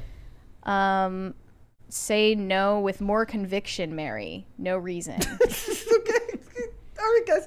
Guys, if you want to follow me, you can follow me on Instagram and on Twix at Brett Dasovic on both of those platforms. This Wait, show, did we let Shane? he did his. Yeah, I did my plug. Okay, yeah, I- yeah. Yeah. I mean, I'm thanks disoriented right for- now. yeah. And there's one more there from Sarenko. Two more now. If you hadn't done this, I could have been through this and we'd be done. Sir Ranko Productions said, haha, you thought we were done. You were done. Great episode. And 1,000 Foot Deep End said, is Brett railing against the misspelling of his name a bit? The lady doth protest too much. Does rack up more super chats. LOL. Have a great weekend. Stop misspelling my name. Yeah. Yakose said, Mary is such a great sport. Woot. I haven't seen Woot in a very long time. Woot. Guys, at Brett Dasovic on Instagram and Twix. Pop Culture Crisis is here But we're Monday almost at through a 15th party. You really want to... We're like halfway, out. unless somebody wants to give like $50 to get to the 15th party. I could do that, but that's not up to me. That's up to them. Guys, Monday through Friday, 3 p.m. Eastern Standard Time. That is noon Pacific. You should come join us. You should share these videos with your friends so that more people can come out and hang out with us, guys. They really want to after this. Yeah, they want to hang out. Trust me, I know. One more there, Mary from Phil Moore. Come on the Jack show, Mary. There you go. Yep. No. A Dangerous Dave advises you to stay away. Yeah. And one more from High Voltage 75. Mary, remember you agreed to chicken dance, totally not gaslighting you? Yeah, totally. Yeah. Monday through Friday, 3 p.m. Eastern Standard Time. That is New Pacific, Amazon Music, Apple Podcasts, Pandora, and Spotify. If you want to listen to the podcast, if you want to follow the show on social media, we're on Twitter at @popculture_show, Facebook and TikTok at Pop Culture Crisis, Instagram at Pop Culture Crisis Pod. Mary, there's one more there, and then we're out of here. Major Oh. Chokeout said, Mary, your views on English gentlemen with knowledgeable attorneys? I don't have any views on that. And one more from Oodles McNoodles, who seems to have done his part to get us the 15th Crisis Party. F it, why not? There it is, Well, are we ladies gonna, and gentlemen. let's just kind of sit here. We I will guess. just I sit don't here know. now until the 15th Crisis Party. Or actually, you know what? I'm going to sign out. And when we're done, I will put it back on the screen. So you better be careful if you're listening to the outro and the music's there. It's going to get loud. So guys, we will be back with another episode on Monday. Stay tuned because there will be a 15th Crisis Party. We'll see you then. Yep. Later, guys. Bye.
there was one more from DC and CU says £2. I like $50.